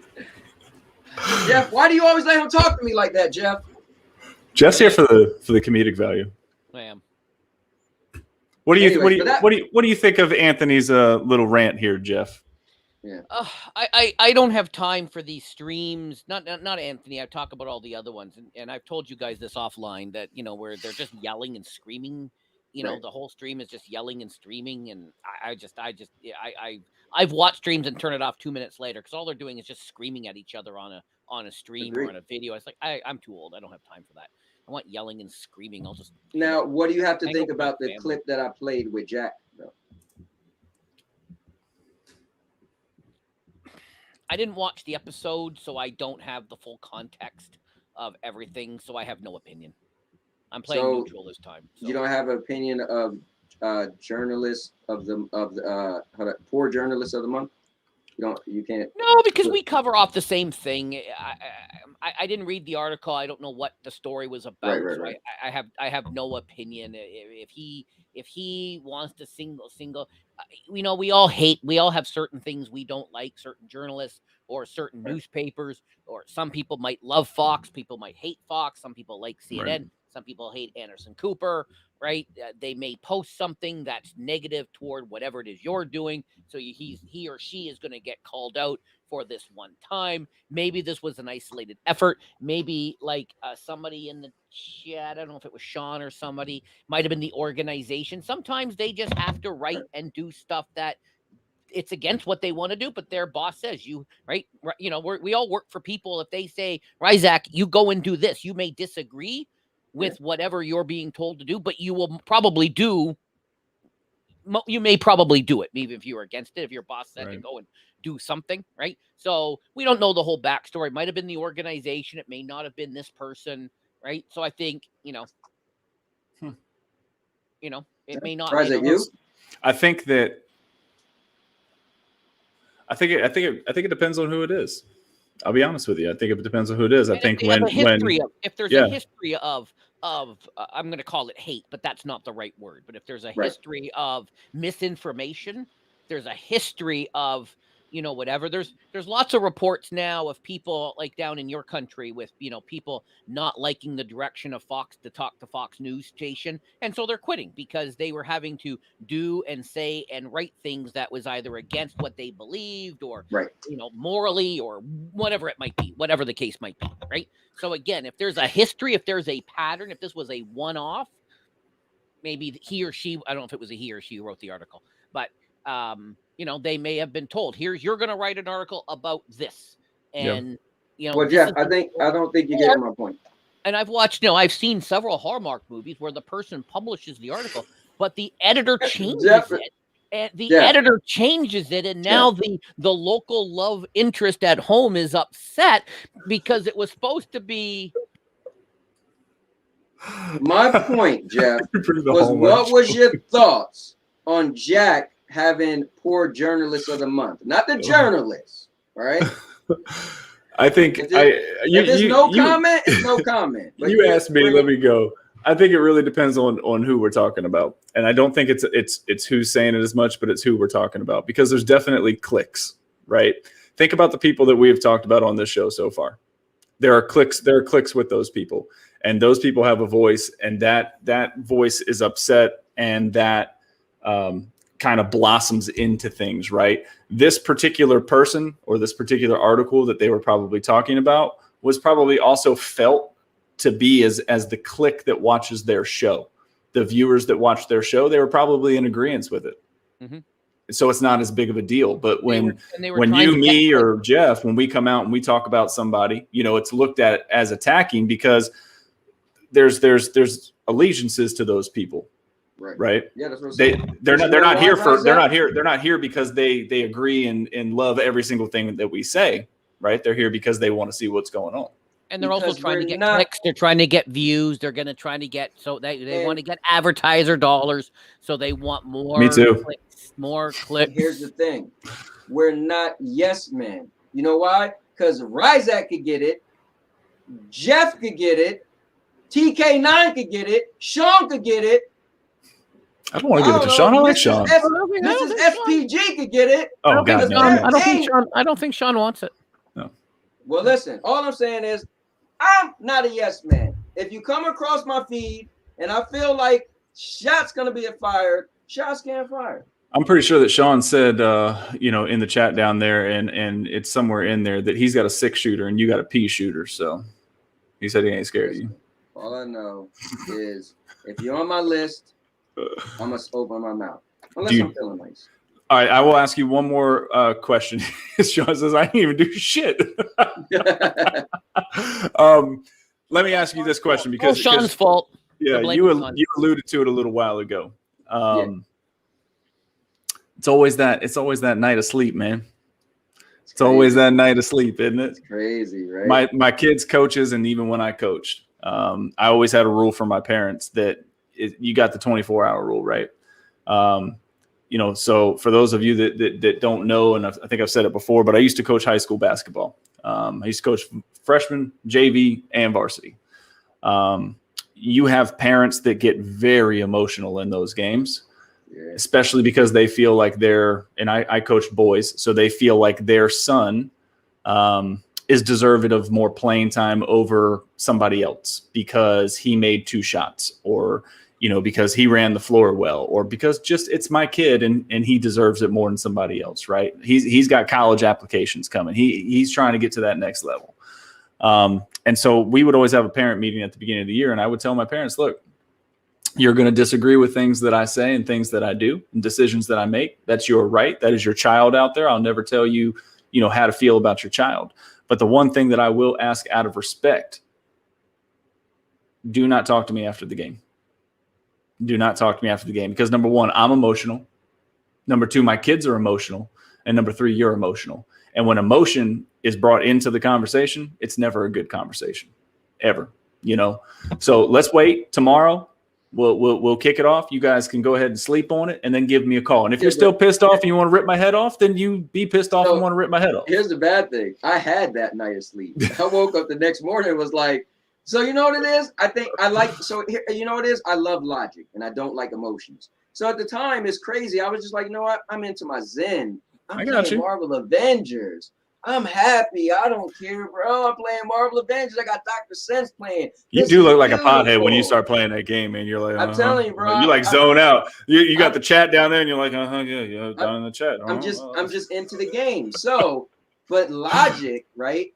When I woke up the next day, I was like, you know what? If I don't say anything, he's gonna say something. If I don't, I'm getting into the whole battle stuff with Dr. You felt like you needed to beat him to the punch. I always because in your world of creativity and content, you didn't want him to be able to put out the first video. No, I didn't because again, he's a bigger guy. His name. I get you. No. Hold on. He's not a bigger guy. Well, you've made that very clear by the amount of views. He's talking height. He's talking height.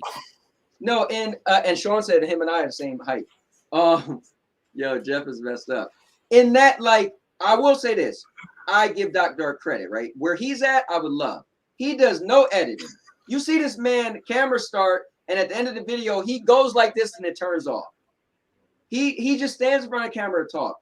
He does no longer than 9-minute videos.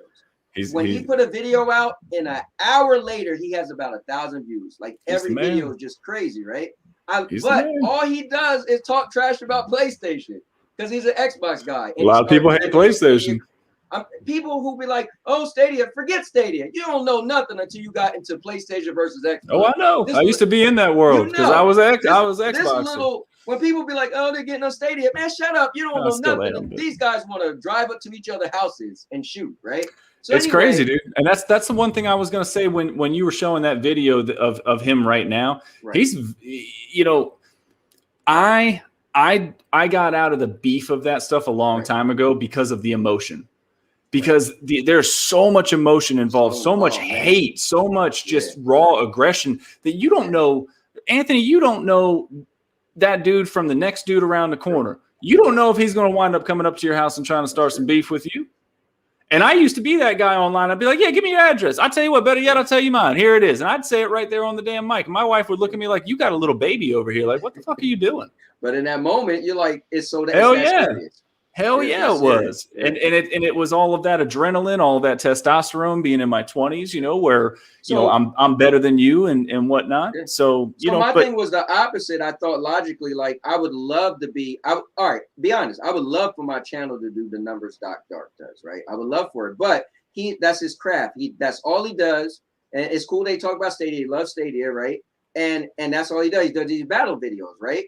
And so I wanted, since I Everything channel over the last couple of months, I already had a thing called Trash Talk 101. That was already a thing I did years ago. So I said, well, what if I make Trash Talk 101 videos, but it be like on a subject, you know, and go against some of these guys. So they kind of embracing me as the guy they're letting in, but they look at me as like, he's just a cloud guy.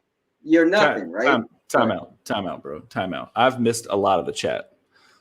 First off, you know, Sean had said this. We got that. Then he laughed. Okay. Then he said facts. I think that was after I did my little speech there. Then he said, I ain't even done shit. I ain't even do shit. Right. He said, we're the same height. Right. I seen it. When you took the headphones off and went to the back, I actually said that. And he said, I said that, and I started laughing. Hashtag Lil Gang. I think you need to start putting that on your videos, bro. That's awesome. I think you should roll with it. You should roll with it. The midget militia. I'm going to change your name in Discord to Little Gang. I'm going to change your name in Discord. So that's what I'm going to do. Anyway, if you guys want to talk about something next. Then you left. And then we got Bruce here. Bruce, did you hear about the 40, what is it, Jeff, 46 days of voting that you're about to have coming up? We're going to be going into an election, 36 days. 36? Minimum, so yeah. When you said days. it, I told Bruce. When you said it. That's right, you did say that, yeah. Yeah, because he's big into politics. Jeff is going to be very sad when he doesn't get to look at Justin's beautiful face anymore. Moving on. Bruce can. You were just talking about, the sports and the emotion. Bruce will back me up. We live in Canada, and it's all hockey. Every parent thinks their kid, male or female, is going to be the next Wayne Gretzky, Sidney Crosby, Austin Matthews. Name Why your the hell favorite, would you want to be Austin Matthews? Name your favorite. Name your favorite, hockey player. Sebastian Aho, Andrei Svechnikov, Teuvo Teravainen, Nino Niederreiter. I can keep going. Neener? That's someone's name, is Neener? Nino Niederreiter. Anyways, but it's exactly there are videos Vincent of parents just having fights in the stands at hockey games over whatever, and either at the coach, with the parents fighting each other. It's just. And one of the reasons I never put my kids into hockey, I did get my kids skating lessons. I taught them how to skate. They never played hockey. They never showed any interest, but I taught them how to skate because I was always thinking, you know what? They may find a girl someday and they might want to go skating with a girl. At least they'll know how to skate. Are you talking ice skating or roller skating? Yes, ice skating. Okay. Jeff, you do understand that the Hurricanes' new starting goalie is Frederik Andersen, right? I don't know what that is. Frederik Andersen was the Maple Leafs goalie for the last decade or so. Sure. Oh yeah, Freddie. So a piece of Toronto is down here in Carolina now. Look at that. Actually, the Hurricanes drafted him originally, and he didn't want to play here. So Bruce even said in the chat, hockey parents are a thing. Yep, I don't know if Bruce has kids or I don't know. Well, we could. That's a whole shoot. I can go down that road all day long because it's just parents. It's just sports parents. My daughter plays travel soccer. There are some ridiculous parents in travel soccer that will talk shit to my child while she's on the field. And it's like, dude, are you fucking serious right now? You're a grown ass adult and you're talking shit to my kid who's a teenager out on the field. Like seriously, or even younger when probably when they were even younger. Now. Well, and I'm thinking when she was 13, technically she was a teenager, but they're still little kids, right? Yeah. I mean, we've actually had parents that have gotten into screaming matches on the sideline during games. Yeah, I know that hockey is the same way. I know basketball. See, I know basketball. I know basketball more than anything. And when you get into those AAU tournaments and you start getting in and you start to get more of that. Basketball is a very urban sport now, right? Is very much urban. And so you bring people out of their areas into these tournaments and things. Oh my God, don't be talking about my kid because there will be some guns brandished or there will be some fist fights going down, or I've seen cheeseburgers get thrown at people in the middle of games, Big Mac sauce going all over the court. That's a waste of food. It's crazy. And you guys live in the States, so it's a good chance somebody's packing, a gun. We can't. Well, it depends on the state you live in. Here in North Carolina, you can conceal carry. Can you conceal carry in where you're at, Anthony? Yes, sir. When my now 20-year-old, we were 4 years ago when he was 16, we went to Dallas for a fantasy football convention. And when we first got there in the Uber, and there's a nice older guy I'm driving. glad you threw football in there. A fantasy convention would have been a little weird. Fantasy football convention. And I said to him, just assume that everyone we meet is packing a gun. And the old guy driving turned around and said, listen to your dad, he's not wrong. So, and that was in Texas. It's crazy. Where we were, right? Well, yeah, Texas is we don't. But Bruce will tell you, Bruce has a 3 and 8-year-old. Okay, so he's, I don't know if the kid's in hockey yet. It is harder to get your gun license in New Jersey, though. But you can just go because you're right outside of New York. Is that why? Probably. Probably because New Jersey also has Newark and Camden and Trenton. That's true. Trenton for sure. Yep. And you know where I'm from? I'm from Anderson. Yeah, man. I've driven up through New Jersey a lot in my life. I used to actually, when I had my business, I used to go up and do work in right there by the Meadowlands. Oh God, what's the name of the town right there? Oh my God, what is the name of the town that is right there where the hotel is that I used to work at? But it's literally across the street from MetLife Stadium, the Giants and Jets Stadium, right there on the other side. Hoboken was right down the road.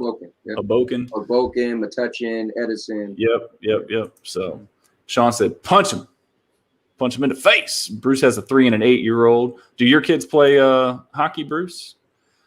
Proto says, I'm back. Watch TK9 stream. Good stuff. So you'll have to go check that out. You know what? Let me bring this up. And I realized that Proto's the reason we had issues. So Proto hit me up one time and was like, hey, you and TK9 should go against each other. I was like, what? No, he hit me up and said, hey, TK9, I'm setting it up for you and TK9 to battle each other. I said, I don't even know the guy. He was like, oh, well, I was like, why would I go against him? He was like, well, you guys could talk about it. I was like, for what? I was like, well, what are we going to talk about? I was like, well, I just figured you two could go against each other. He was like, oh, well, maybe there's miscommunication. I was like, yeah, because I don't really know him. So now I realize it. Proto was trying to get me to go against him, and he was trying to tell him to go against me.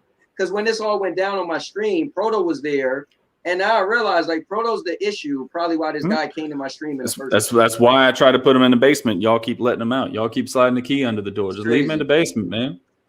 Hey, Sean, that's cool. You're from Ann Arbor. I used to have some friends that lived in Ypsilanti. So I used to come up there and see them in Ypsilanti sometime. You don't even know nothing about Ypsilanti, do you, Jeff? Never even heard of it.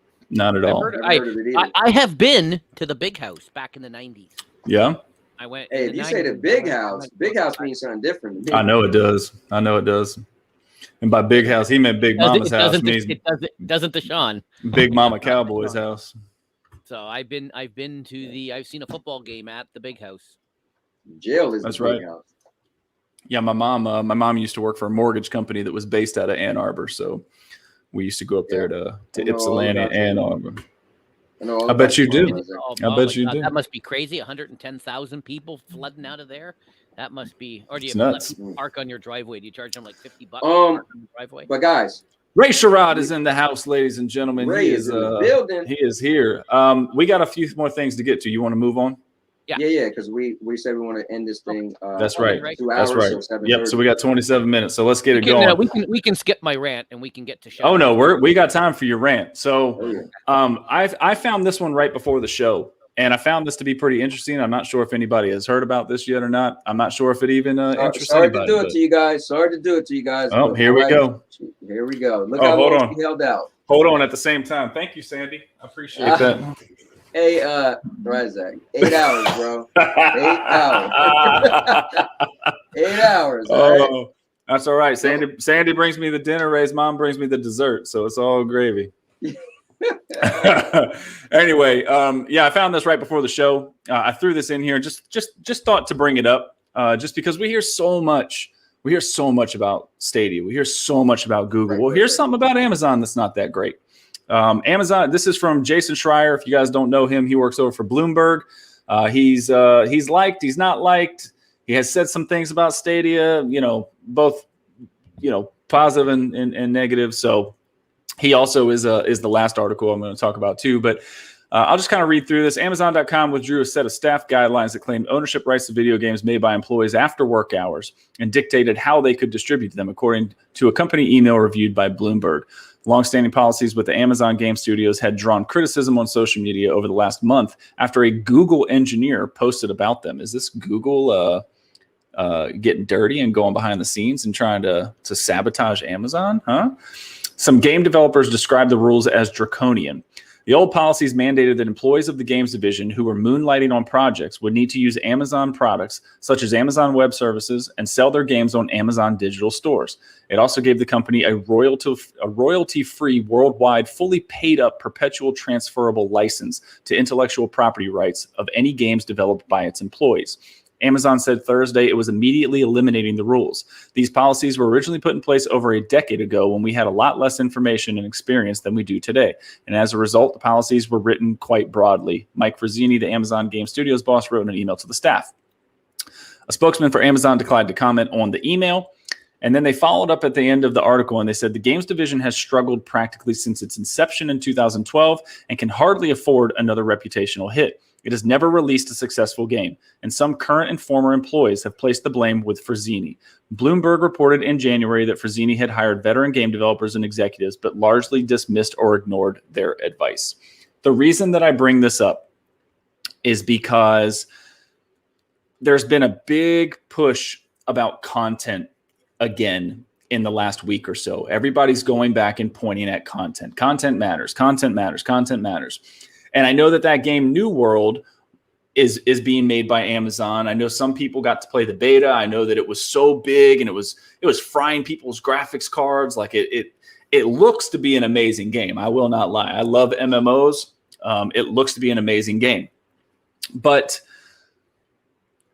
when you create an atmosphere that your employees,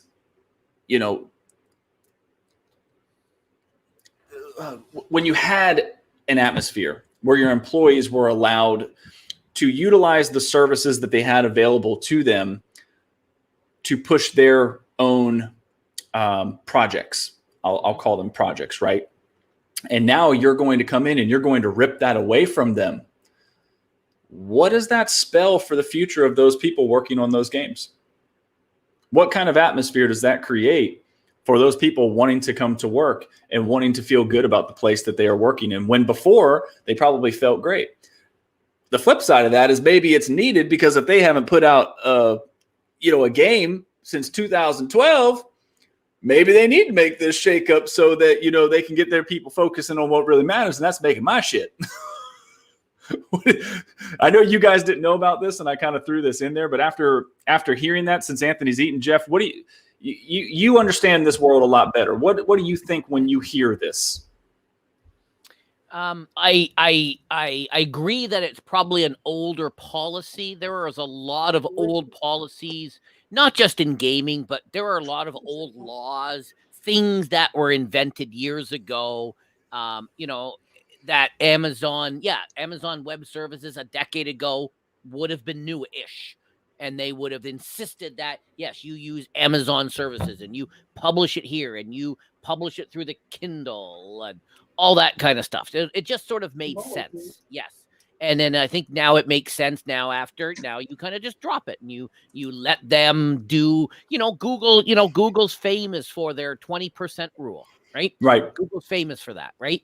There was a YouTube channel by these two ladies, Kat and somebody or another, where they would go behind the scenes. Their 20% was just showing behind the scenes of how shit works at Google. How Google, then she'd go and interview people who makes Google Translate and all these other parts of Google you never saw before. That was their 20% project, was just showing the world all the other stuff that goes on there, right? So I think, and Amazon, like Google, like Microsoft, they're just big companies and it just takes a while, and they got a new CEO now. And so Some of this may have been Jeff and his iron fist on Amazon. Now he's chairman. Now the new guy's in there, and now maybe the grasp is loosening a bit on some of the ways. It was Jeff's company. Jeff founded the company, right? When you're a founder, you run things your way, and it got into a huge deal, and sometimes it's just hard to change that sort of thing, right? I got Sean's comment up here because this is exactly what my first thought was, that there was some kind of old non-compete clause with those guys, right? So you use our services, you know, you use our infrastructure, you use our programs, you can do what you need to do, and probably you'll have get something- royalties off of it, but you're going to do it here. In your world, there's probably something similar, right? If Right. you were to leave your management company, your property. Oh, management sure. company, you Sure. Yeah, we probably have could- contracts we sign. Yeah, and you probably just can't go to Cowboy Property Management and take all your clients with you, or all your projects with you. You probably have something similar in your world, right? Or knowledge about the places that I'm at. I actually have there's a 4-year non-disclosure. So if we go to a competitor, we're not allowed to talk about where we were for 4 years. How they're going to enforce that, I've got no freaking idea, but that's what we have to sign. Exactly. And so, yeah, that would have been the same sort of thing. And again, it would have been, you'll notice, I think, a lot of things changing at Amazon, either for the good or for the bad, because Jeff is he's not that he's gone, but he's not the CEO anymore. He's the chairman, right? So I think the iron grasp that a founder has is going to loosen, because now there's another guy in there who's not the founder of the company, right? Yeah. And a lot of things change, right? If the founder is no longer there, and there's a lot of old policies, and I think he also ran the place. He ran it a certain way because it was his company. He started it. You know, Amazon and Jeff Bezos go together, right? Like Anthony, Microsoft and Mike, you know, the same thing happened when Bill Gates became chairman, and sure, and they were starting Xbox, and then they had to separate. They had to separate church and state, right? Right, when Steve came in, and now with other people in there now, right? So it's exactly the same thing. You know, there's now lots of stories coming out of how Bill ran Microsoft, 25, 30 years ago, right? Because again, he was the founder, and they, so I think this is the first of many that's going to come up. I think it's interesting, because I wonder if this is going to blow up. Because if this at the top said Stadia drops draconian policy, we wouldn't hear the end of it for like 2 weeks. Everybody would be talking about it'd be the end of Stadia, blah, blah, blah, blah, blah, right? 2 weeks. You know, Anthony, you are an avid defender of Stadia. And whenever stuff like this comes out, you always have a great point to point back to. When you see this, what do you take from it? I'm going to be honest. I feel like I hope you're not going to lie to me. The old saying makes sense, right? You don't mix business with pleasure, right? So if you're making your own game, but you're using your software from work, hey, sounds good, right? You work for Amazon, so you probably got your hands are able to get the best of the best. Nope. But it's the same way I said to you that if you was like, yo, why Google don't give me a game, or they didn't write me or inbox me, I was like, they probably can't. It's probably because if they do it for you, then you could say, well, they didn't do it for, or somebody else could say, well, why did they do it for Ryzak? And then they got a good case, right? They could make a whole, look at nowadays, somebody could make a whole YouTube. Look at me. I got some guy making a video of me because I made a video of him, and then people make a post. So I think, honestly, there's probably, again, kind of what Sean said, maybe you shouldn't just mix business with pleasure anyway. Again, people are, if they're able to utilize that stuff at their job, I mean, to be fun. I was laughing when I had it on mute, but he was like, maybe they shouldn't be, maybe they need to be working on their actual games. In all honesty, I mean, when you read this last paragraph here, the games division has struggled. Now, this doesn't say anything about Luna. Let's make that clear. This doesn't say that these are Luna people. These are Amazon Games people, because Amazon Games is its own entity, just like Microsoft Game Studios was separate from Xbox, right? These are people that make games for Amazon. They make them for PC, they make them for other platforms, etc. But it says here, since its inception in 2012, they haven't really done anything. Bro, that's 9 years. We're coming up on a decade. Here's the thing, right? You would think if your in-house studio is making games, and now you got a cloud platform, somehow you would like, because my thing is this, since you could play the New World, right? On, it's going to be on PC. Well, everybody's go crazy because it's $99 for Luna. So do they expect to have a game that's going to be on Luna just with that bundle? Now we know Xbox is doing that, but they're just throwing money like whatever. We need to stop the PlayStation narrative. Right. The question is New World going to be included for $5.99? I highly doubt that. But then again, on Luna you can't buy games. So I don't know, man. I think the funniest thing in this whole thing, again, is, Amazon. Reported by a Google engineer. Yeah, it was crazy. You gotta take that shot honestly, in there. Honestly, to get back to the actual meat of it, I mean, it's messed up, right? Whenever you have something, right, and then it's pulled from you, that's not a good thing. It's a negative thing, right? Unless you notice that, you know what, maybe what you alluded to, maybe work isn't getting done better. Maybe they're caring more about one thing than the other, but it just doesn't look good if it just is what it is. Your kid was able to ride a bike all this time, and all of a sudden one day you say you can't ride that bike no more. You'll be like, why? Because I said so. That's the new thing going forward. We're seeing this in this new world that COVID has created, right? And Jeff, you've alluded to kind of what I do for a living. I take care of property. That's what I do. I take care of buildings. I take care of square footage. I take care of all the operational parts of buildings, Class A office space. The site that I work at houses, one quick important thing though. Go ahead. And I take care of your mom. Whatever. Such a fucking tool. All right. There's a call center in one of the. You're good. It's fine. There's a call center that's in one of the buildings, and when COVID started, they all got to go home. They all got to go work from home, and then all of a sudden they start seeing that, oh well, hey, maybe people aren't being as productive at home at the call center, because when Susie or Jim Bob, when they call in and they hear screaming baby in the background, or they hear the damn fire truck going down the road or whatever, they don't feel like they are getting the attention that they rightfully deserve, right? And we're seeing our numbers go down. We need to hurry up and bring these people back to work. It became a perk of the job, but it became a perk of the job that was taken away because production wasn't there. And when I read that last article, this is your internal call center. This is an internal call center that is at one of the facilities that I take care of. Yeah. And so those are the first people that they brought back, because they were like, look, we're not seeing the benefit of you guys being able to work from home, right?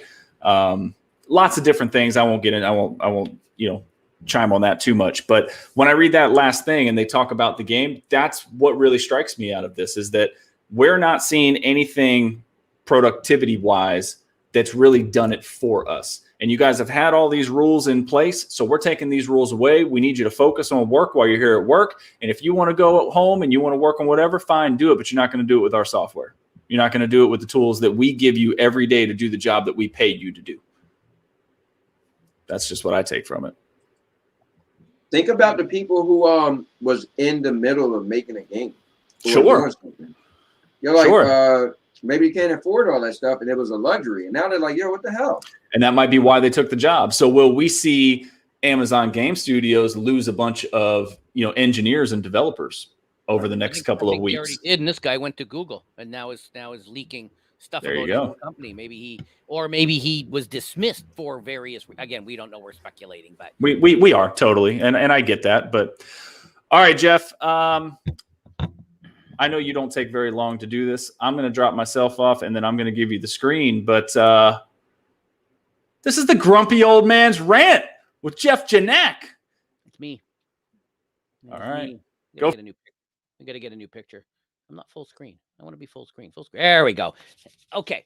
This is to all of you content creators out there.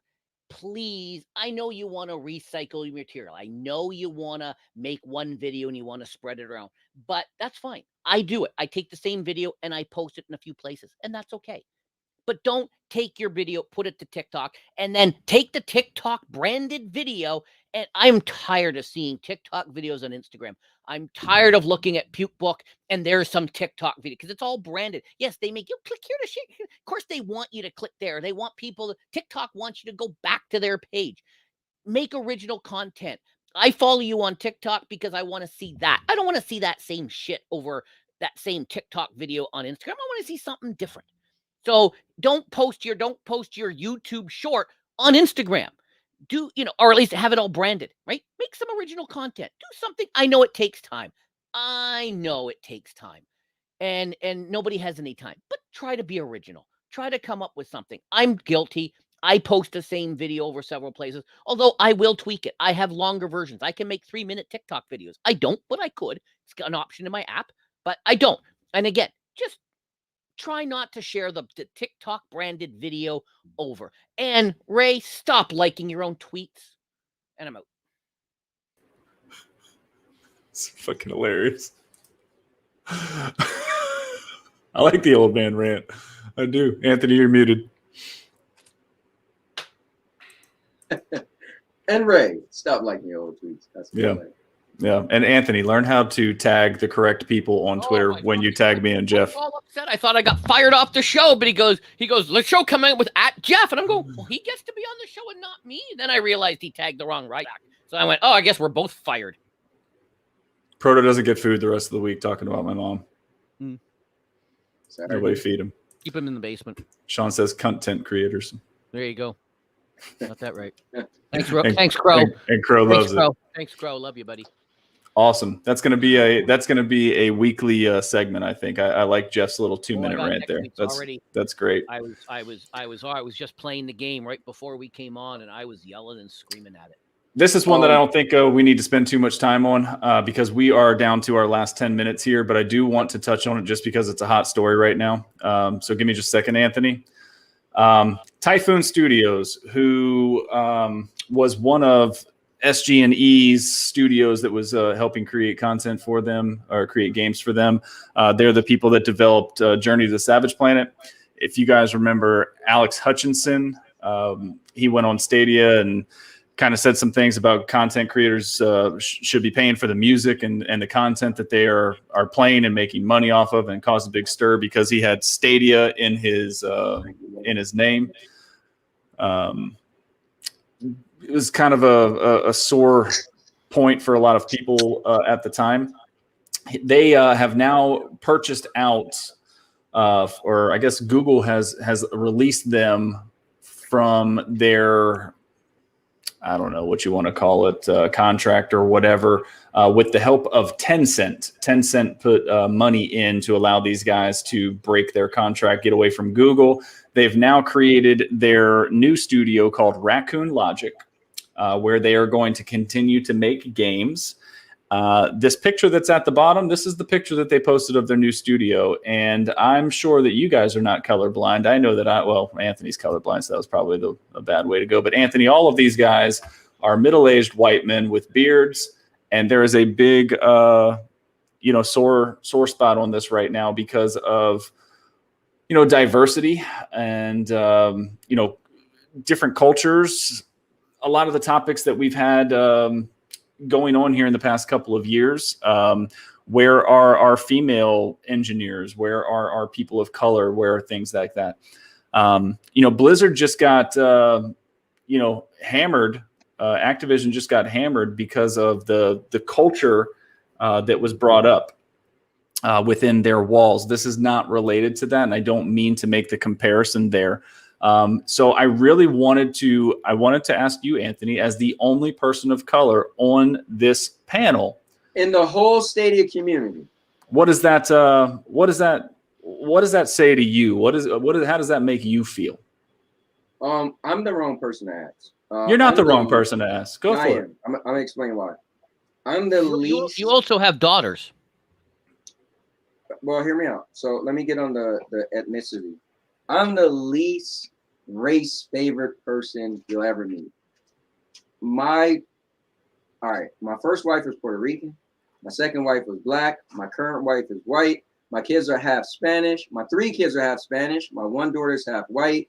Dude, I don't see colors. Like, honestly, literally, personally, I'm colorblind. Like, all jokes aside, I don't know. Maybe there a lot of black people don't want to be engineers. Maybe a lot of women don't. I mean, me personally, I'm like this. I always say life is a bunch of individual incidents that comes together, right? So I never be like, yo, there's no ladies on there. Well, I don't know how many ladies. I need to know like how many ladies actually applied for the job and got turned down. And then if they did get turned down, what was their credentials? Maybe their credentials wasn't good enough to get the job. So for me, excuse me, I don't care. I could care less if it's 30 white dudes. Man, if they make a hit game, hey, that's all I care about. I feel this now. I feel like it shouldn't have to force them to say, oh, I got to hire a black guy because there's no black guys. Now, all I care about is when the black guy came to get hired, if his credentials was up to spec, then his competitors, right? Because a lot of people might be trying to get the same job. Then you hire the black dude. But if you got a guy that, you know what, he just got a better background for a better fit than the black guy, then you don't hire the black guy. I've always been super fair to the point that a lot of my black friends don't like me. I actually made a video maybe 4 years ago called the real issue with being black. And my friends was pissed who was black. And I just shine light on, you know, some nonsense that we grew up in a predominantly black neighborhood that we keep in our head, and we got to get out of it. But I grew up in Trenton, New Jersey, and everybody who live in Trenton, New Jersey, favorite term is when I get out of Trenton, New Jersey. That's just tell you about Trenton, New Jersey, and the people who live there, you know, they either chose, or they never got out. So long story short, I don't know. This is me personally. Mm-hmm. I'm always about individuality. So I would have to see the statistics. If a reporter did a story and said 30 women applied and they hired 15 guys and they just didn't, you know what I'm saying? Like, I need to know. What do you think, Jeff? Because you've been in this world longer than all of you. I think I'm going to take a slightly different approach. I think we need to get more young ladies into STEM, science, technology. Could not agree with you more. And mathematics. I think historically they were never pushed that way. I know that's changing, but I don't think it's changing enough. Right. And let's just take a little look at Stadia. How many female content creators are there? There are not that many compared of right. How many? What is it? 5%? If you had smaller than that, less than that, probably right? a point of a percent. Right. So again, I think, and so you make a point. Again, who applied? Did they apply? Yes, there's the whole Blizzard thing, and that's But and I've watched videos and I've seen other things where they've talked. There's been some really good female artists and designers and whatnot, right? But I think we need to encourage more young girls to get into that. And I also blame maybe the parents because maybe they don't want to push. Well, I can't speak for you too, and I have boys, so I can't speak to that at all. Right. But maybe they don't know that world, or they're not good in math or science. But let me go ahead, Anthony. Go ahead. No, because I want to counter Jeff's thing. Just because the world feel like there isn't enough people doing something, don't mean you should try to push women into. So, listen, we're so different, right? Men are from Venus and women are from Mars or whatever, right? So at the end of the day, maybe a lot of women don't want to be working on this and that. Maybe the percent is that small, right? Look at video games. How many people? My son still plays video. He still plays video games, right? He's a warhead, a Warzone guy, right? My daughter said many times, "Oh, I used to play video games when I was little." She got out of it. She just got into it because she was on the Sandy Anthony show one day, and I said, "Hey, why don't you play some games with us? Because you used to, right?" So I feel like interest. The word interest is one of my favorite and most important words in the world. Okay, if I'm interested in something, I did so many network marketing things, right? The one that I did really well is the one that I have interest with. So if a little girl, again, you mentioned the parent thing, right? So parents like to think, oh, maybe your daughter should do this and not this. But the kid have to somehow go through life and say, oh, I got the interest. I just think women naturally by nature just isn't as interested in certain things that guys are. So the number will be that small. It just makes sense. No, I mean, I wanted to give you guys a chance to talk because I think that you guys both bring valuable opinions to this. You said that you're the wrong person to ask. I disagree. I think you are a very good person to ask because of the way that you view things. You view things differently than most people would think that you do. I agree with you, Jeff. I do think that more females should be getting into STEM, not for any other reason other than it allows us to find more capable minds, right? If people are given the opportunities, and I don't, I'm people of color, people of non-privilege, females.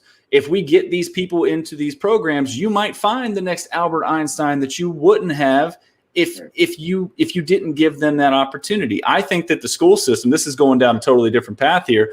I think the school system and the way that it's set up is a bunch of bullshit.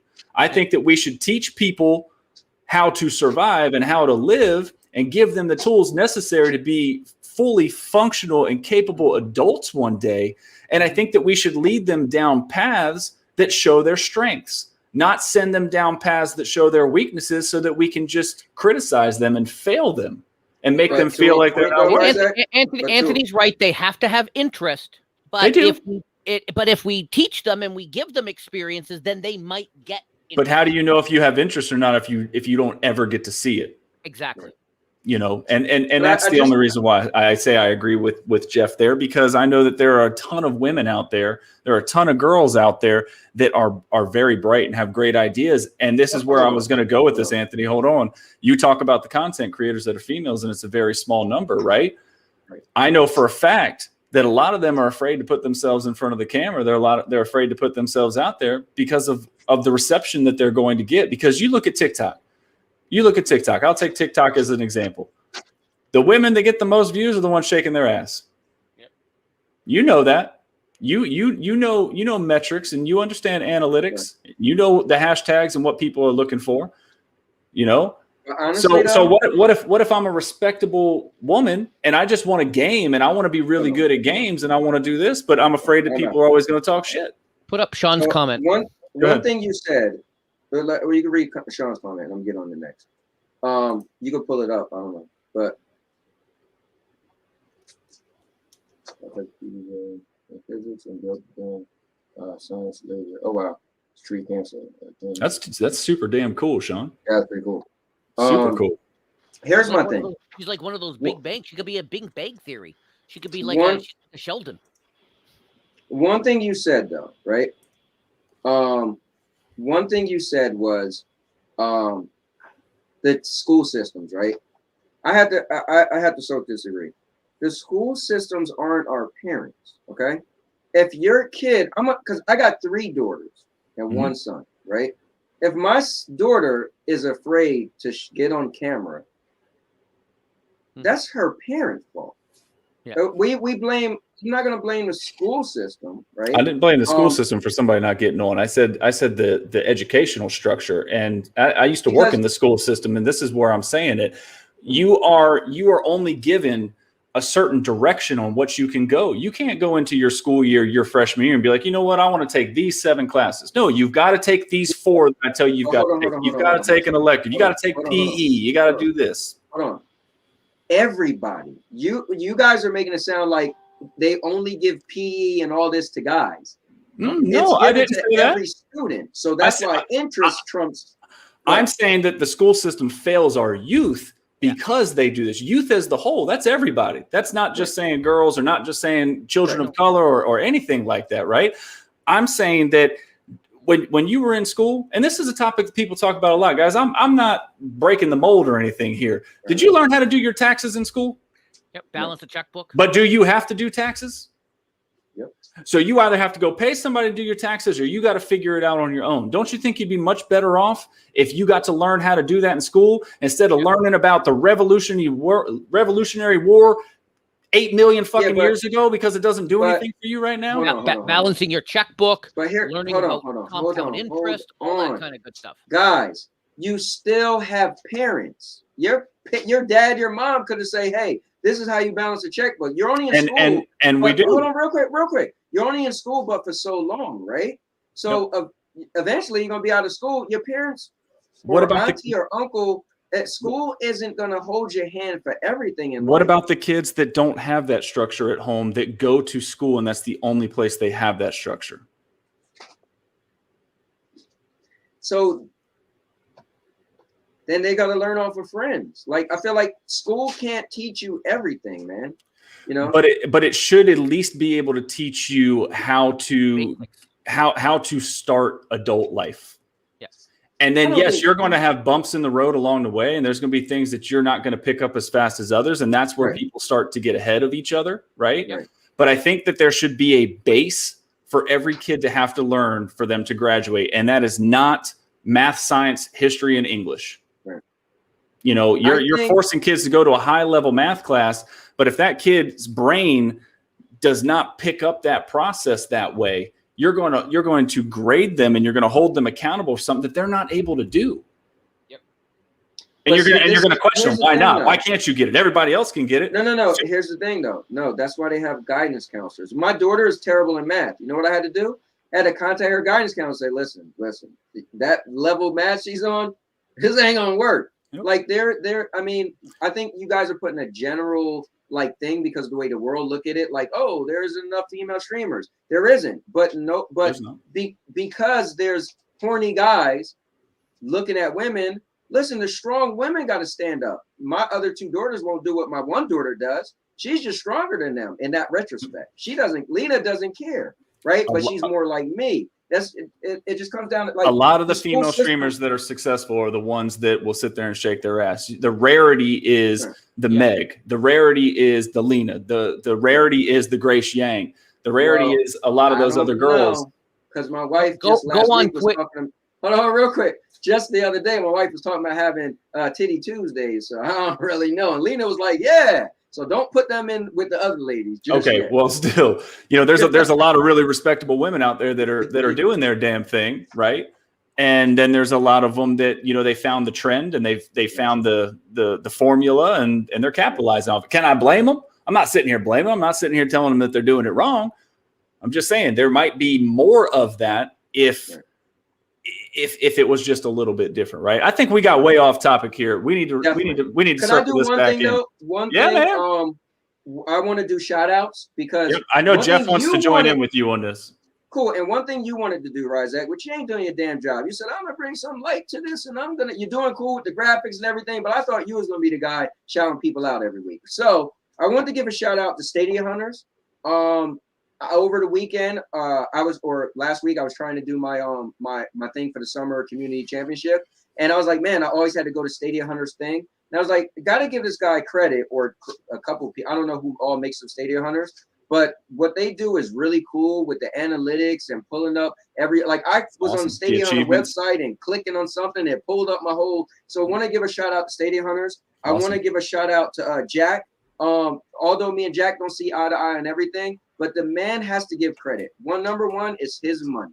Number two is his vision. Number three, all he wants is Stadia to win. And Stadia is my favorite. I'll fight you over Stadia. It's my favorite platform. I'm not going to, they do something stupid, I'm going to call it out too. But for the most part, I think Stadia is doing a great job for me, just for me, right? Yep. So what I want out of gaming, Stadia is killing it. I heard even Duncan said something cool on the stream this week. He said, if you only play Stadia, you love it. They did a heck of a great job with the games. I only play Stadia. For me, Stadia's got everything I need. I don't need nothing else. Now, unless they don't get that damn WWE 2K22, we might have some problems. But so I want to give credit to Jack because what he's doing is amazing. And so I just want to, as I was going through my travels of the week, I was like, dude, Stadia Hunter, Jack, I want to give credit to the numbers show. The people who don't watch it don't realize if you like Stadia, you should be watching that show. He is showing the numbers of why Stadia is doing better than people think. And his weekly Sunday Stadia stats, right? Right. He just don't talk about it. He shows it.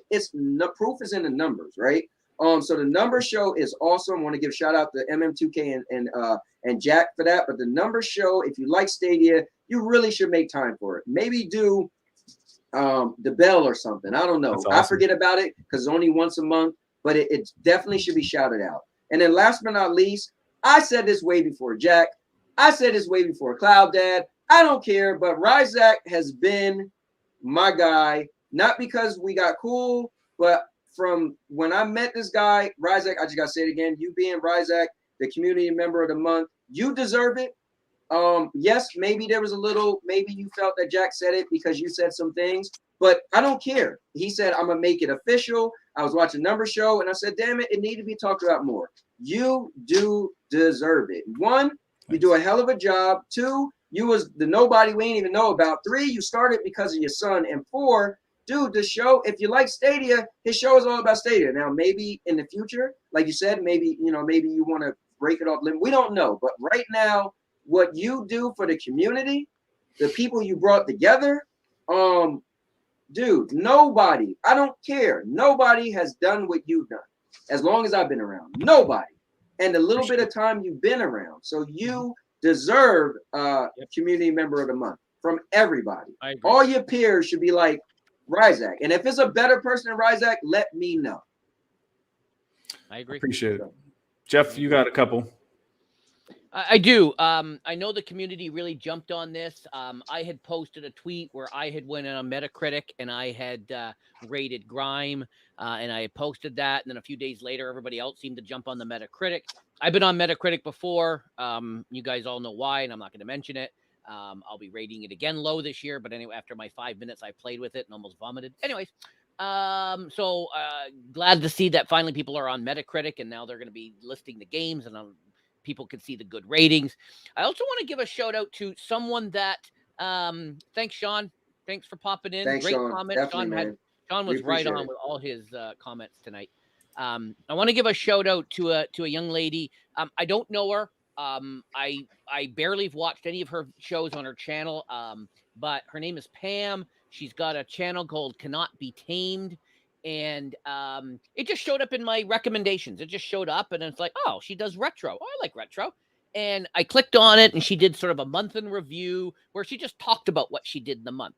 And she mentioned a retro gaming store in my town, and she lives in Toronto. She lives in Scarshood, and somewhere in Toronto. And she mentioned this store where I live in Mississauga, and I went, never heard of that. And so I Googled it. I went, oh, I know where those trees, 2 streets. So I went up there on last weekend and I found a game, one of the 2 games I have been looking for, Leisure Suit Larry, the original, or one of the games on PlayStation 2. Oh my God. After the conversation we just had, I probably shouldn't show that part. Late nights with Jeff. Late night streaming. I guess I got it. There's Larry, my boy Larry. Jeff Janak After Dark. Jeff Janak Gaming After Dark. But I just want to give her a shout out because super cool. She was just talking about this gaming store she went to, and I went, oh, look at that. And then I ended up finding this game. I did find another I don't know if you have the video I put in the Discord. I don't know if you can play it or not. If not, I can just talk through it. But I was at a flea market on the weekend, and the guy at the flea market said, I don't have your game, but we have a storefront in that town. And so I went to the storefront, and I did pick up, again, I'm going to do a special stream of that one. It's just her whole channel, Jeff. It's not just one video. Yeah. Her channel is all, yeah. But I also show the whole channel. I did. I said Cannot Be Tamed. So yeah, whatever. And I found these 2 games at this gaming store, and there's a video which I'll post out on YouTube. This is it's a retro gaming store when outside of the store, and I don't know if you can play the video that I put in the Discord. I didn't see one. I don't know. I thought that's all you put in it. I see it. The last thing, it's a Google photo video. It says new video right at the bottom, right after Anthony. Oh. Sorry. I didn't go down that far. Yeah. So this is the retro gaming store. Retro store in Barrie, Ontario. When they have a payphone right next to them. Oh, wow. They have a working payphone next to the retro gaming store. So shout out to Retro Crack Games, or because they had I saw them at the and they still got the phone book hanging there, Jeff. Right. And there was somebody on it. I had to wait to make that video until the lady got off the phone. Oh, wow. It was so cool. Just like remember in Die Hard 3 when Samuel Jackson the guy was trying to call and the guy's on the phone and that. So there was somebody using the payphone outside the retro store. Now, last year, where I was actually doing my outside stream, there's a payphone there, and there was some young girls, probably your kid's age, right? Lena's 15, and little Ryzak's 15, right? Lena's 24. Oh, however, I don't know. Michaela's 15, but you was on to it. Yeah. All right, whatever. So, anyways, there was these young teenage kids there, and they were looking. They didn't know what it was, and I said, "Oh, in order to make it work, you have to get the iPhone app." So these teenagers are trying to find the iPhone app that I told them they needed in order to use the payphone. It's interesting. I know. Oh, we got a special guest celebrity in the house. I saw Mr. it. TK9. I saw it. Said he's got What's his up, response uploaded. Said he's done Yep. with us weirdos. Okay. Yeah. You don't know Yeah. me, but that's cool. And he's got more viewers than you in under an hour. So, that's important. And then he says, we're done here. And he said that the Cowboy's a clown. So Whatever make you sleep at night, buddy.